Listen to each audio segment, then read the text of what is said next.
ಅನೇಕ ವೈದ್ಯರನ್ನ ಸಂದರ್ಶನ ಮಾಡಿ ಅವರದನ್ನ ಕಲೆ ಹಾಕಿ ಒಂದಷ್ಟು ನಿಮಗೆ ಮಾಹಿತಿಯನ್ನು ನೀಡಲಿಕ್ಕಿದ್ದಾರೆ.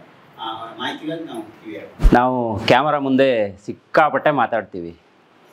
ಅಂದರೆ ಅದು ರೋಲ್ ಆದ ತಕ್ಷಣ ನಮಗೆ ಯಾವ ಸ್ಕ್ರಿಪ್ಟು ಬೇಡ, ಏನೂ ಬೇಡ, ಮಾತಾಡಲೇಬೇಕಾಗುತ್ತೆ. ಸೊ ಈ ಥರ ಮಾತಾಡ್ತಾ ಏನಾಯಿತು, ಒಂದು ಸಲ ಈ ಆರೋಗ್ಯದ ವಿಚಾರವಾಗಿ ಒಂದಿಷ್ಟು ಕಾರ್ಯಕ್ರಮವನ್ನು ಮಾಡಬೇಕು ಅಂತ ನಮಗನ್ಸುತ್ತೆ. ಆರೋಗ್ಯ ಯಾವಾಗ ನಮಗೆ ಸರಿ ಮಾಡ್ಕೋಬೇಕನ್ಸುತ್ತೆ ಗೊತ್ತಾ? ನಿಮ್ಮ ಆರೋಗ್ಯ ಯಾವಾಗ ಹಾಳಾಗುತ್ತೆ ಆವಾಗ ಮಾಡ್ಕೋಬೇಕನ್ಸುತ್ತೆ. ಎಲ್ಲ ಸರಿ ಇದ್ದರೆ ಏನಾಗಲ್ಲ ಬಿಡು, ನಾನು ಕರೆಕ್ಟಾಗಿದ್ದೀನಿ, ನನಗೇನು ಪ್ರಾಬ್ಲಮ್ ಇಲ್ಲ ಅನ್ನೋದೇ ಜಾಸ್ತಿ. ಇವತ್ತು ಈ ಹಳ್ಳೀಲಿ ಬಂದು ಮಾತಾಡೋ ಅವಶ್ಯಕತೆ ಇಲ್ಲ ಅಂತ ನಾನು ಇಷ್ಟರವರೆಗೆ ಅಂದ್ಕೊಂಡಿದ್ದೆ. ಅಂದರೆ ನಾನು ಕೆಲವೊಂದಿಷ್ಟು ಕಾರ್ಯಕ್ರಮಗಳನ್ನು ಕೊಡುವ ಮುಂಚೆ ಅಂದ್ಕೊಂಡಿದ್ದು ನಮ್ಮ ಹಳ್ಳಿಯವ್ರಿಗೆ ಏನೂ ತಾಗಲ್ಲ, ನಮಗೇನು ಬೇಕಾಗಿಲ್ಲ, ನಮಗೇನು ಸಮಸ್ಯೆನೇ ಇಲ್ಲ ಅಂತ ಅಂದ್ಕೊಂಡಿದ್ದು. ಎಲ್ಲಿವರೆಗೆ ಬಂದಿದೆ ಇವತ್ತಿನ ಪರಿಸ್ಥಿತಿ ಅಂತ ಹೇಳಿದ್ರೆ, ನಾವೆಲ್ಲ ಈ ಬಿಸ್ಲೇರಿ ವಾಟ್ರಿಂದ ಹಿಡಿದು, ಅಂದರೆ ನಾವು ಬಾವಿ ನೀರು ಕುಡಿದ್ರೆ ನಮಗದು ಸ್ಟೇಟಸ್ ಇಲ್ಲ ಅಥವಾ ಅದರಲ್ಲಿ ಎನರ್ಜಿ ಇಲ್ಲ, ನಮ್ಮ ಬಾವಿ ನೀರಲ್ಲಿ ನಮಗೇನು ಸಿಗೋದಿಲ್ಲ ಅಂತ ನಾವು ಅಂದ್ಕೊತೀವಿ. ಸುಮಾರು ಜನರಿಗೆ ಗೊತ್ತೇ ಇಲ್ಲ ನಾವು ಕುಡಿತಾ ಇರುವಂಥ ಬಿಸ್ಲೇರಿ ವಾಟ್ರ್ ಇದೆಯಲ್ಲ, ನಾವೇನು ಬಿಸ್ಲೇರಿ ಅಥವಾ ಏನು 10 ರೂಪಾಯಿ 15 ರೂಪಾಯಿ 20 ರೂಪಾಯಿ ಅಂತ ಸಿಗುತ್ತಲ್ಲ, ಅದನ್ನು ಫ್ಯಾಷನ್ ಆಗಿ ಶುರು ಮಾಡಿಬಿಟ್ಟಿದ್ದೀವಿ ನಾವು. ಎಲ್ಲಾದರೂ ಹೊರಗಡೆ ಹೋದ್ರೆ, ಈಗ ಒಂದು ಮದುವೆ ಇದ್ದರೆ ಈಗ ನೀವು ನೋಡಿ ಯಾರೂ ಕೂಡ ಗ್ಲಾಸಲ್ಲಿ ನೀರೇ ಕೊಡೋದಿಲ್ಲ, ಎಲ್ಲ ಬಾಟ್ಲ್ಗಳು ಬರುತ್ತೆ. ಅದರಿಂದ 2-3 ಇಫೆಕ್ಟ್ಗಳಿದೆ. ಒಂದು, ನಿಮ್ಮ ಹೆಲ್ತ್ ಕಂಟ್ರೋಲ್ ತಪ್ಪುತ್ತಾ ಇದೆ ಅಂತ ಅರ್ಥ. ಇನ್ನೊಂದು, ಪ್ರಕೃತಿಯನ್ನು ನೀವು ಹಾಳು ಮಾಡ್ತಿದ್ದೀರಾ ಅಂತ ಅರ್ಥ. ಈಗ ನಾವೆಲ್ಲ ಬಾವಿ ನೀರನ್ನು ಕುಡಿದು ದೊಡ್ಡವರಾಗಿ, ಈಗ ನೀವೆಲ್ಲ ಬಾವಿ ನೀರನ್ನು ಕುಡ್ಕೊಂಡೇ ಇದ್ದವ್ರು, ನನಗೆ ಗೊತ್ತು, ನಾನು ಕೂಡ ಅದನ್ನೇ ಮಾಡ್ಕೊಂಡಿದ್ದೆ. ಆದರೆ ನಾವು ಸಿಟಿಗೆ ಹೋದಾಗ ನಮಗೆಲ್ಲ RO ವಾಟರ್ ಇರ್ಬೋದು ಅಥವಾ ಪ್ಯೂರಿಫೈ ವಾಟರ್ ಇರ್ಬೋದು ಅಥವಾ ಈ ಥರ ಬಾಟಲ್ಗಳ ವಾಟರ್ ಇರ್ಬೋದು, ಇದೆಲ್ಲ ಸಿಗ್ತಾ ಹೋಗುತ್ತೆ. ಈ ಬಾಟಲ್ ನೀರು ಎಷ್ಟು ಕೆಟ್ಟದ್ದು ಅಂತ ಹೇಳಿದ್ರೆ, ಪ್ರತಿಯೊಂದು ನೀರಲ್ಲೂ ಕೂಡ ಒಂದು pH ಲೆವೆಲ್ ಅಂತ ಇರುತ್ತೆ. ಅದು ಯಾರಿಗೂ ಕೂಡ ಗೊತ್ತಿರೋದಿಲ್ಲ, ಅದೇನು ಕಣ್ಣಿಗೇನು ಕಾಣಿಸೋದು ಕೂಡ ಇಲ್ಲ. pH ಲೆವೆಲನ್ನು ಈ ಕೆಲವೊಂದು ಸೈಂಟಿಸ್ಟ್ಗಳು ಅಥವಾ ಕೆಲವೊಂದು ಡಾಕ್ಟರ್ಸ್ಗಳು ಅದಕ್ಕೊಂದಿಷ್ಟು ಕೆಮಿಕಲನ್ನು ಹಾಕಿ ನಿಮಗೆ ತೋರಿಸ್ತಾರೆ. ನೀವು ಇನ್ನೂ ಅದನ್ನು ನೋಡಿಲ್ಲ ಅಂತ ಹೇಳಿದ್ರೆ, ನಮ್ಮ ಒಂದು ವಾಹಿನಿಯಲ್ಲೂ ಕೂಡ ನಾನು ಒಂದಿಷ್ಟು ಅದ್ರ ಬಗ್ಗೆ ರಿಸರ್ಚ್ಗಳನ್ನು ಮಾಡಿ ಒಂದಿಷ್ಟು ವೀಡಿಯೋಸನ್ನು ಕೊಟ್ಟಿದ್ದೀನಿ. ಅದನ್ನ ಒಮ್ಮೆ ನೋಡಿ, ನಿಮ್ಮ ಮಕ್ಕಳು ಯಾರ ಹತ್ರ ತೆಗೆದಾದರೂ ಕೊಡೋಕೆ ಹೇಳಿ, ನಿಮ್ಗಲ್ಲಿ ಸಿಗುತ್ತೆ. ನಾವು ಕುಡಿಯೋ ನೀರು 8.5ಕ್ಕಿಂತ ಜಾಸ್ತಿ pH ಲೆವೆಲ್ ಇರಬೇಕು. ಅಂದರೆ pH ಲೆವೆಲ್ ಅಂದರೆ ಏನು? ನಮ್ಮ ಒಂದು ನೀರು ಆರೋಗ್ಯಯುತವಾಗಿರಬೇಕು. ನಾವೆಲ್ಲ ಈಗ RO ವಾಟರ್ ಅಂತ ಕುಡಿತಾ ಇದ್ದೀವಿ. RO ವಾಟರ್ ಅಂತ ಹೇಳಿದ್ರೆ, ನೀವೀಗ ಬಾಟಲಲ್ಲಿ ನೀರು ಕುಡಿತೀರಲ್ಲ, ಅದು ಏನೂ ಇರೋದಿಲ್ಲ. ನೀರು ತುಂಬ ಕ್ಲೀನಾಗಿರುತ್ತೆ, ನೋಡೋಕೆ ಶುದ್ಧವಾಗಿರೋ ಥರ ಇರುತ್ತೆ, ಬಟ್ ಒಳಗಡೆ ಏನೂ ಇರೋದಿಲ್ಲ. ಅದನ್ನು ಕುಡಿದ್ರೆ ನಿಮಗೆ ಏನೂ ಆಗೋದೇ ಇಲ್ಲ ಬಾಡಿಲಿ. ಸುಮ್ಮನೆ ಒಂದು ನೀರು ಹೋಗುತ್ತೆ, ನೀರು ಹಂಗೆ ರೀಸರ್ಚ್ ಮೂಲಕ ಹೊರಗಡೆ ಹೋಗುತ್ತೆ, ಇಷ್ಟೇ ಆಗೋದು. ಒಂದು ನೀರು ನಿಮ್ಮ ಬಾಯಿಗೆ ಹೋಯ್ತು ಅಂತಿದ್ರೆ, ಅದು ಪ್ರತಿಯೊಂದು ಅಂಗಗಳ ಒಳಗಡೆನೂ ಹೋಗಬೇಕು. ಕುಡಿತಾ ಇರುವಂಥ ನೀರಿರ್ಬೋದು ಅಥವಾ ನಿಮಗೆ ಒಳ್ಳೆಯ ಆಹಾರ ಸಿಕ್ಕಿತು ಅಂತ ಹೇಳಿದ್ರೆ, ನಿಮ್ಗೆ ಯಾರಿಗೂ ಕೂಡ ಯಾವುದೇ ಕಾಯಿಲೆಗಳು ಬರೋದಿಲ್ಲ. ಈಗ ಸುಮಾರು ಜನ ಹೇಳ್ಬೋದು, ನಾವು ಹಳ್ಳಿಲಿರುವವರು, ನಾವು ಒಳ್ಳೆ ಕೆಲಸ ಮಾಡ್ತೀವಿ, ನಮ್ಗೆ ಹೆಂಗೆ ಮತ್ತೆ ಆರೋಗ್ಯ ಹಾಳಾಗ್ತಾ ಇದೆ ಅಂತ. ಇದು ಯಾವುದೇ ಒಂದು ಕಾಯಿಲೆ ಇರ್ಬೋದು, ಈಗ ಒಂದು ಶುಗರ್ ಇರ್ಬೋದು ಅಥವಾ ಒಂದು BP ಇರ್ಬೋದು ಅಥವಾ ಬೇರೆ ಏನೇ ಡಿಸೀಸ್ ಇರ್ಬೋದು, ಅದು ನಿನ್ನೆ ಮೊನ್ನೆಯಿಂದ ಬರುವಂಥದ್ದು ಅಲ್ಲ. ಅದಕ್ಕೆ ಸುಮಾರು ವರ್ಷಗಳು ಬೇಕು, 6 ವರ್ಷನೋ 8 ವರ್ಷನೋ 10 ವರ್ಷನೋ. ಇವತ್ತೊಂದು ಶುಗರ್ ಬಂತು ಅಂತ ಹೇಳಿದ್ರೆ, ಹಿಂದಿನ 5-6 ವರ್ಷಗಳ ನಿಮ್ಮ ಒಂದು ಅನ್ಹೆಲ್ದಿ ಫುಡ್ ಇರ್ಬೋದು ಅಥವಾ ಲೈಫಲ್ಲಿ ಸರಿಯಾಗಿ ನಾವು ಏನು ತಿನ್ನಬೇಕು ಅಥವಾ ಯಾವ ರೀತಿ ನಮ್ಮ ಆರೋಗ್ಯವನ್ನು ಮೇಂಟೈನ್ ಮಾಡಬೇಕು ಅದನ್ನು ಮಾಡದೆ ಇರೋದೇ ಆಗಿರುತ್ತೆ, ಬಿಟ್ಟರೆ ಬೇರೆ ಏನೂ ಕಾರಣ ಆಗಿರೋದಿಲ್ಲ. ಈಗ ಹಳ್ಳಿಯವರಿಗೆಲ್ರಿಗೂ, ಈಗ ನಾನು ನೀರು ಅಂತ ಹೇಳಿದೆ, ಈಗ ಎಲ್ಲರೂ ಬಾವಿ ನೀರೇ ಕುಡಿಯೋದಾ? ಇಲ್ಲಿ ಎಲ್ಲ ಬಾವಿ ನೀರೇ ಕುಡಿತೀರಲ್ಲ ಎಲ್ಲರೂ? ಅದೇ, ಎಸ್. ನೀವು ಯಾವುದೇ ಕಾರಣಕ್ಕೆ ಎಂಥ ಅಪ್ಡೇಟ್ ಬೇಕಾದರೂ ಬರಲಿ ನಮ್ಮ ಹಳ್ಳಿಗೆ, ನೀವು ಬಾವಿ ನೀರನ್ನು ಬಿಟ್ಟು ಬೇರೆ ಯಾವ ನೀರನ್ನು ಕುಡಿಬೇಡಿ, ಆಯಿತಾ? ಇದನ್ನೊಂದನ್ನು ಪಕ್ಕಾ ಫಾಲೋ ಮಾಡಿ. ನೀರು ಕೂಡ ಅಷ್ಟೇ, ಕೆಲವರಿಗಿರುತ್ತೆ ನಾನು ಎಷ್ಟಪ್ಪ ನೀರು ಕುಡಿಬೇಕು ಅಂತ. ಈಗ ಸಣ್ಣ ಏಜ್ಗೆ ಕಿಡ್ನಿ ಫೇಲ್ಯೂರು, ಲಿವರ್ ಫೇಲ್ಯೂರು ಇದೆಲ್ಲ ಆಗುತ್ತೆ. ನಾನು ಎಷ್ಟು ನೀರು ಕುಡಿಬೇಕು ಅನ್ನೋದು ನಮಗೆ, ಅಂದರೆ ನಾವು ಈ ಪ್ರೋಗ್ರಾಮ್ ಮಾಡುವಾಗ ನಮಗೆ ಬರುವಂಥ ಸಾಮಾನ್ಯ ಕ್ವಶನ್, ನಾವು ಎಷ್ಟಪ್ಪ ನೀರು ಕುಡಿಬೇಕು ಹಾಗಾದರೆ. ನೀವು ಎಷ್ಟು ನೀರು ಕುಡಿಬೇಕು ಅಂತ ಇಲ್ಲ, ಅದೆಲ್ಲವೂ ಕೂಡ ಈಗ ಏನೇನು ಪದ್ಧತಿಗಳನ್ನು ಇಟ್ಟಿದ್ದಾರೆ. ಈಗ ನೀವು ಹಾಸ್ಪಿಟ್ಲಿಗೆ ಹೋದ ತಕ್ಷಣ ಒಂದಿಷ್ಟು ಮಾತ್ರೆಯನ್ನು ಕೊಡ್ತಾರೆ ಅಥವಾ ಡಾಕ್ಟರ್ಸ್ಗಳು ಒಂದಿಷ್ಟು ಹೆದರಿಕೆಯನ್ನು ಸೃಷ್ಟಿ ಮಾಡ್ತಾರೆ. ಇದೆಲ್ಲವೂ ಆಯಾಯ ಸಂದರ್ಭಕ್ಕೆ ಡಾಕ್ಟರ್ಸ್ಗಳು ಮಾಡಿಕೊಂಡಿರುವಂಥ ಕೆಲವೊಂದು ಉದ್ದೇಶಗಳು ಅಷ್ಟೇ. ಅದನ್ನು ನಮ್ಮಂಥ ಸಾಮಾನ್ಯ ಜನರ ಮೇಲೆ ಹಾಕಬೇಕು. ಅದನ್ನು ಹಾಕಿಬಿಟ್ಟು ನಮ್ಮ ಹೆಲ್ತನ್ನು ಇನ್ನೂ ಹಾಳು ಮಾಡಬೇಕು. ನಮ್ಮ ಹೆಲ್ತ್ ಹಾಳಾದರೂ ಮಾತ್ರ ನಾವೆಲ್ಲ ಹಾಸ್ಪಿಟ್ಲಿಗೆ ಹೋಗ್ತೀವಿ, ಹೌದಲ್ವಾ? ನಾವು ಹಾಸ್ಪಿಟ್ಲಿಗೆ ಸುಮ್ಮನೆ ಎಲ್ಲ ಹೋಗೋ ಜನನೇ ಅಲ್ಲ. ನಾವು ಹಾಸ್ಪಿಟ್ಲಿಗೆ ಹೋಗಬೇಕು ಅಂತ ಹೇಳಿದ್ರೆ, ಒಂದು ನಮಗೆ ಭಯ ಸೃಷ್ಟಿ ಆಗಬೇಕು ಹೊರಗಡೆಯಿಂದ. ಈಗ ಒಂದು ತಗೊಳ್ಳಿ, ಈಗ ಯಾವುದೋ ಒಂದು ಶುಗರ್ ಬಂತು ಅಂತ ಹೇಳ್ತಾರೆ. ಶುಗರ್ ಬಂತು ಅಂತ ಹೇಳಿದ ತಕ್ಷಣ ನಿಮಗೆ ಅಲ್ಲಿ ಏನೋ ಒಂದು ಮೀಟ್ರ್ಗಳನ್ನೆಲ್ಲ ತೋರಿಸ್ತಾರೆ, ಬ್ಲಡ್ಡನ್ನು ಹಾಕ್ತಾರೆ, ಅದರಲ್ಲೂ ಒಂದಿಷ್ಟು ಗೇಜ್ ಬರುತ್ತೆ. ಅದು ಒಂದೊಂದು ಹಾಸ್ಪಿಟ್ಲಲ್ಲಿ ಒಂದೊಂದು ಗೇಜನ್ನು ಇಟ್ಕೊಂಡಿದ್ದಾರೆ. ಇದು ನೀವು BM ಹೆಗ್ಡೆ ಅವರದ ಕೆಲವೊಂದು ಸಂದರ್ಶನಗಳನ್ನು ನೋಡಿದ್ರೆ ನಿಮ್ಗೆ ಗೊತ್ತಾಗುತ್ತೆ. ಸ್ಟಾರ್ಟಿಂಗಲ್ಲಿ 160 ಇತ್ತು, ಅದಕ್ಕಿಂತ ಮುಂಚೆ 170 ಇತ್ತು, ಆಮೇಲೆ 180 ಇತ್ತು. ಅದಾದ ನಂತರ ಮತ್ತೆ ಪುನಃ ಕಡಿಮೆ ಮಾಡ್ತಾ ಬರ್ತಾರೆ, 150ಕ್ಕೆ ಬರ್ತಾರೆ, 140ಕ್ಕೆ ಬರ್ತಾರೆ, 130, ಈಗ 120ಕ್ಕೆ ಬಂದಿದ್ದಾರೆ. ಇನ್ನೂ ಒಂದು ಹೆಜ್ಜೆ ಮುಂದಕ್ಕೆ ಹೋಗಿ ಅಮೇರಿಕದಲ್ಲೆಲ್ಲ 110ಕ್ಕೆ ಬಂದಿದ್ದಾರಂತೆ. ಈ ಮೀಟರ್ಗಳಿದೆಯಲ್ಲ, ಈ ಮೀಟರ್ಗಳೇ ನಮ್ಮನ್ನು ಹೆದರಿಸೋದು. ನಾನು ಹೇಳೋದು, ಯಾರಿಗೆ BP ಇರಲಿ, ಯಾರಿಗೆ ಶುಗರ್ ಇರಲಿ, ಅಥವಾ ಎನಿ ಡಿಸೀಸ್ ನಿಮ್ಗೆ ಏನೇ ಇರಲಿ, ಈ ನಮ್ಮ ಭಾರತದ ಒಂದು ಆಯುರ್ವೇದ ಪದ್ಧತಿಯಲ್ಲಿ ಅಥವಾ ನಾವು ಭಾರತದಲ್ಲಿ ನಾವು ಏನು ಇದೀವಲ್ಲ, ಇಲ್ಲಿ ಯಾವುದೇ ಕಾಯಿಲೆ ಬಂದ್ರೂ ನಿಮಗೆ ವಾಸಿ ಮಾಡಿಕೊಳ್ಬಹುದಾದಂಥ ಕೆಲವೊಂದು ಮೆಡಿಸಿನ್ಗಳು ನಮ್ಮ ಪ್ರಕೃತಿಯಲ್ಲಿದೆ. ಪ್ರಕೃತಿ ಜೊತೆ ನಾವು ಮೊದಲು ಕನೆಕ್ಟ್ ಆಗಬೇಕು. ನಾವು ಯಾರೂ ಕೂಡ ಕನೆಕ್ಟ್ ಆಗಲ್ಲ. ನಾವು ಬರೋ ಕಾಡನ್ನೆಲ್ಲ ಕಡಿದು ಇನ್ನೊಂದೇನೋ ಮಾಡೋದ್ರಲ್ಲೇ ಬ್ಯುಸಿ ಆಗಿದ್ದೀವಿ. ನಮಗೆ ನಮ್ಮ ಮನೆಯಲ್ಲಿರುವಂಥ ಒಂದು ಹಿತ್ತಲಲ್ಲಿ ಏನೋ ಒಂದು ಮದ್ದಿನ ಗಿಡ ಇರುತ್ತಂತಾರಲ್ಲ, ಅದ್ರ ಬಗ್ಗೆ ನಮಗೆ ವ್ಯಾಲ್ಯೂನೇ ಇಲ್ಲ. ಎಲ್ಲೋ ಒಂದು ಕಡೆ ಒಂದು 50 ರೂಪಾಯಿಗೆ ಶುಗರ್ ಟ್ಯಾಬ್ಲೆಟ್ ಸಿಗುತ್ತೆ ಅಂತ ಹೇಳ್ಬಿಟ್ಟು ತಗೊಂಡು ಬಂದು ಆರಾಮಾಗಿ ಕುಡಿತಿರ್ತೀವಿ. ಅದು ಯಾಕೆ ಕುಡಿತಿದ್ದೀವಿ? ಅದನ್ನು ಸರಿ ಮಾಡ್ಕೊಳ್ಳೋಕ್ಕಾಗತ್ತಾ? ಡಾಕ್ಟರ್ಸ್ಗಳು ಹೇಳ್ತಾರೆ, ನಿಮಗೆ ಮೀಟ್ರನ್ನು ತೋರಿಸ್ತಾರೆ, 160 ಇದೆ, ನೀನು ಟ್ಯಾಬ್ಲೆಟ್ ತಗೊಳ್ಳೇಬೇಕು ಅಂತಾರೆ. ಒಂದು ಸಲ ನಿಮ್ಮ ಬಾಡಿ ಒಂದು ಟ್ಯಾಬ್ಲೆಟಿಗೆ ಹೊಂದಿಸ್ಕೊಳ್ಳೋಕೆ ಶುರು ಮಾಡ್ತು ಅಂತ ಹೇಳಿದ್ರೆ, ಅದು ಕೆಲಸವನ್ನು ಆಲ್ಮೋಸ್ಟ್ ಆಲ್ ಸ್ಥಗಿತ ಮಾಡ್ತಾ ಬರುತ್ತೆ. ಹೆಂಗೆ ಮಾಡುತ್ತೆ ಅಂತ ಹೇಳಿದ್ರೆ, ಈಗ ಒಂದು ಶುಗರ್ದು ನಾನು ಒಂದು ಬೇಸಿಕ್ ಆಗಿ ನಾನು ನಿಮಗೆ ಎಕ್ಸ್ಪ್ಲೈನ್ ಮಾಡ್ತೀನಿ ನೋಡಿ. ಶುಗರ್ ಹೆಂಗೆ ಬರೋದು ಅಂತ ಹೇಳಿದ್ರೆ, ನೀವು ತುಂಬ ತಿಂತಾ ಇದ್ದೀರಾ ಅಂತ ಹೇಳಿದ್ರೆ ನಿಮ್ಮ ಬಾಡಿಗೆ ಒಂದಿಷ್ಟು ಸಾಕಾಗುತ್ತೆ ಅಂತ ಹೇಳಿದ್ರೆ ನಾವು ಇಷ್ಟು ತಿಂತಾ ಇದ್ದೀವಿ ಅಂತ ಅರ್ಥ. ಜಾಸ್ತಿ ತಿಂದು ಏನಾಗುತ್ತೆ, ನಾವು ತಿಂದಾಗ ಪ್ರತಿ ಆಹಾರನೂ ನಮ್ಮ ಬಾಡಿ ಒಳಗೆ ಹೋದಾಗ ನಮಗೆ ಇನ್ಸುಲಿನ್ ಅನ್ನೋದು ಬೇಕಾಗುತ್ತೆ. ಇನ್ಸುಲಿನ್ ಪ್ಯಾಂಕ್ರಿಯಾಸಿಸ್ ಅನ್ನೋದು ಏನಿದೆ ಅದು ಕೊಡ್ತಾ ಹೋಗುತ್ತೆ ನಿಮ್ಮ ಬಾಡಿಗೆ. ಸರ್ಟೆನ್ ಟೈಮ್ವರೆಗೆ ಮಾತ್ರ ಕೊಡುತ್ತೆ. ಈಗ ನೋಡಿ, ಒಂದು ಹೊಸ ಬೈಕ್ ತಗೊಂಡಾಗ ಅದು ಎಷ್ಟು ಚೆನ್ನಾಗಿ ಕೊಡುತ್ತೆ, ಒಂದು 3 ವರ್ಷ ಆದಮೇಲೆ ಒಂದು ಸ್ವಲ್ಪ ಅದರ ಓಟ ಕಡಿಮೆ ಆಗೋಕ್ಕೆ ಶುರು ಆಗುತ್ತೆ, ಇಲ್ಲ ಏನೋ ಒಂದು ಪ್ರಾಬ್ಲಮ್ ಬರೋಕ್ಕೆ ಶುರು ಆಗುತ್ತೆ, ನಾವು ಸರ್ವಿಸ್ ಮಾಡಬೇಕು, ಮತ್ತೆ ಅದು ನೀಟಾಗಿ ಓಡುತ್ತೆ. ನಾವೆಲ್ಲ ಕಾರಿಗೆ ಇನ್ಶೂರ್ ಮಾಡ್ತೀವಿ, ಬೈಕಿಗೆ ಇನ್ಶೂರ್ ಮಾಡ್ತೀವಿ, ಎಲ್ಲದಕ್ಕೂ ಇನ್ಶೂರೆನ್ಸ್ ಮಾಡ್ತೀವಿ. ಆದರೆ ನಾವು ಏನು ಮಾಡ್ಕೊಳ್ಳಲ್ಲ. ನಾವು ಏನು ಮಾಡ್ಕೊಳ್ಳೋದಿಲ್ಲ. ಒಂದು ವರ್ಷಕ್ಕೆ ಒಂದು ಸಲ ಆದರೂ ಇಡೀ ಬಾಡಿನ ಚೆಕಪ್ ಮಾಡೋಣ ಅಂತ ಹೇಳಿನೂ ಕೂಡ ನಾವು ಯಾರು ಯೋಚನೆ ಮಾಡೋದಿಲ್ಲ. ನಾನು ಅದೇ ಹೇಳಿದ್ನಲ್ಲ, ಆಹಾರ ಅಂದರೆ ನಮ್ಮ ಒಂದು ಆರೋಗ್ಯ ಕೆಡುವ ತನಕ ನಾವು ಯಾರು ಕೂಡ ಆರೋಗ್ಯದ ಬಗ್ಗೆ ಯೋಚನೆ ಮಾಡೋದಿಲ್ಲ. ಈಗ ಓಕೆ, ನನಗೊಂದು 35 ವರ್ಷ ಆಗಿದೆ, ಅವ್ರಿಗೊಂದು 40 ವರ್ಷ ಆಗಿದೆ, ಅವ್ರಿಗೆ 40 ವರ್ಷಕ್ಕೆ ಶುಗರ್ ಬಂತು ಅಂತ ಹೇಳಿದ್ರೆ ನನಗೂ 40 ವರ್ಷಕ್ಕೆ ಬರುತ್ತೆ. ಯಾಕಂದರೆ ನಾನು ಅದೇ ಲೈಫ್ ಸ್ಟೈಲ್ ಫುಡ್ಡನ್ನು ಮೇಂಟೈನ್ ಮಾಡ್ತಾ ಇದ್ದೀನಿ ಅಂತ ಹೇಳಿದ್ರೆ ನನಗೂ 40 ಇಯರಿಗೆ ಬರಲೇಬೇಕು, ಬರದೇ ಇರೋಕ್ಕೆ ಚಾನ್ಸೇ ಇಲ್ಲ. ಅವ್ರಿಗೆ ಬಂದಿದೆ, ನಾನು ಎಚ್ಚೆತ್ಕೊಳ್ಳೋಣ ಅಂತ ಇಲ್ಲ. ಅದೇ ನಾನು ಬೇರೆಯವ್ರಿಗೆ ಹೇಳಿದಾಗ, ಅವರಿಗೆ ಶುಗರ್ ಬಂದಿದೆ, ನೀನು ಒಂದು ಸ್ವಲ್ಪ ಎಚ್ಚೆತ್ಕೋ, ಬರೋದಿಲ್ವೇನೋ ಅಂತ ಹೇಳಿದಾಗ ನಾವೇನು ಮಾಡ್ತೀವಿ, ಬಂದಮೇಲೆ ನೋಡ್ಕೊಳ್ಳೋಣ ಬಿಡು, ಅದರಲ್ಲೇನಿದೆ, ಅದೆಲ್ಲ ಕಾಮನ್ ಆಗಿದೆ.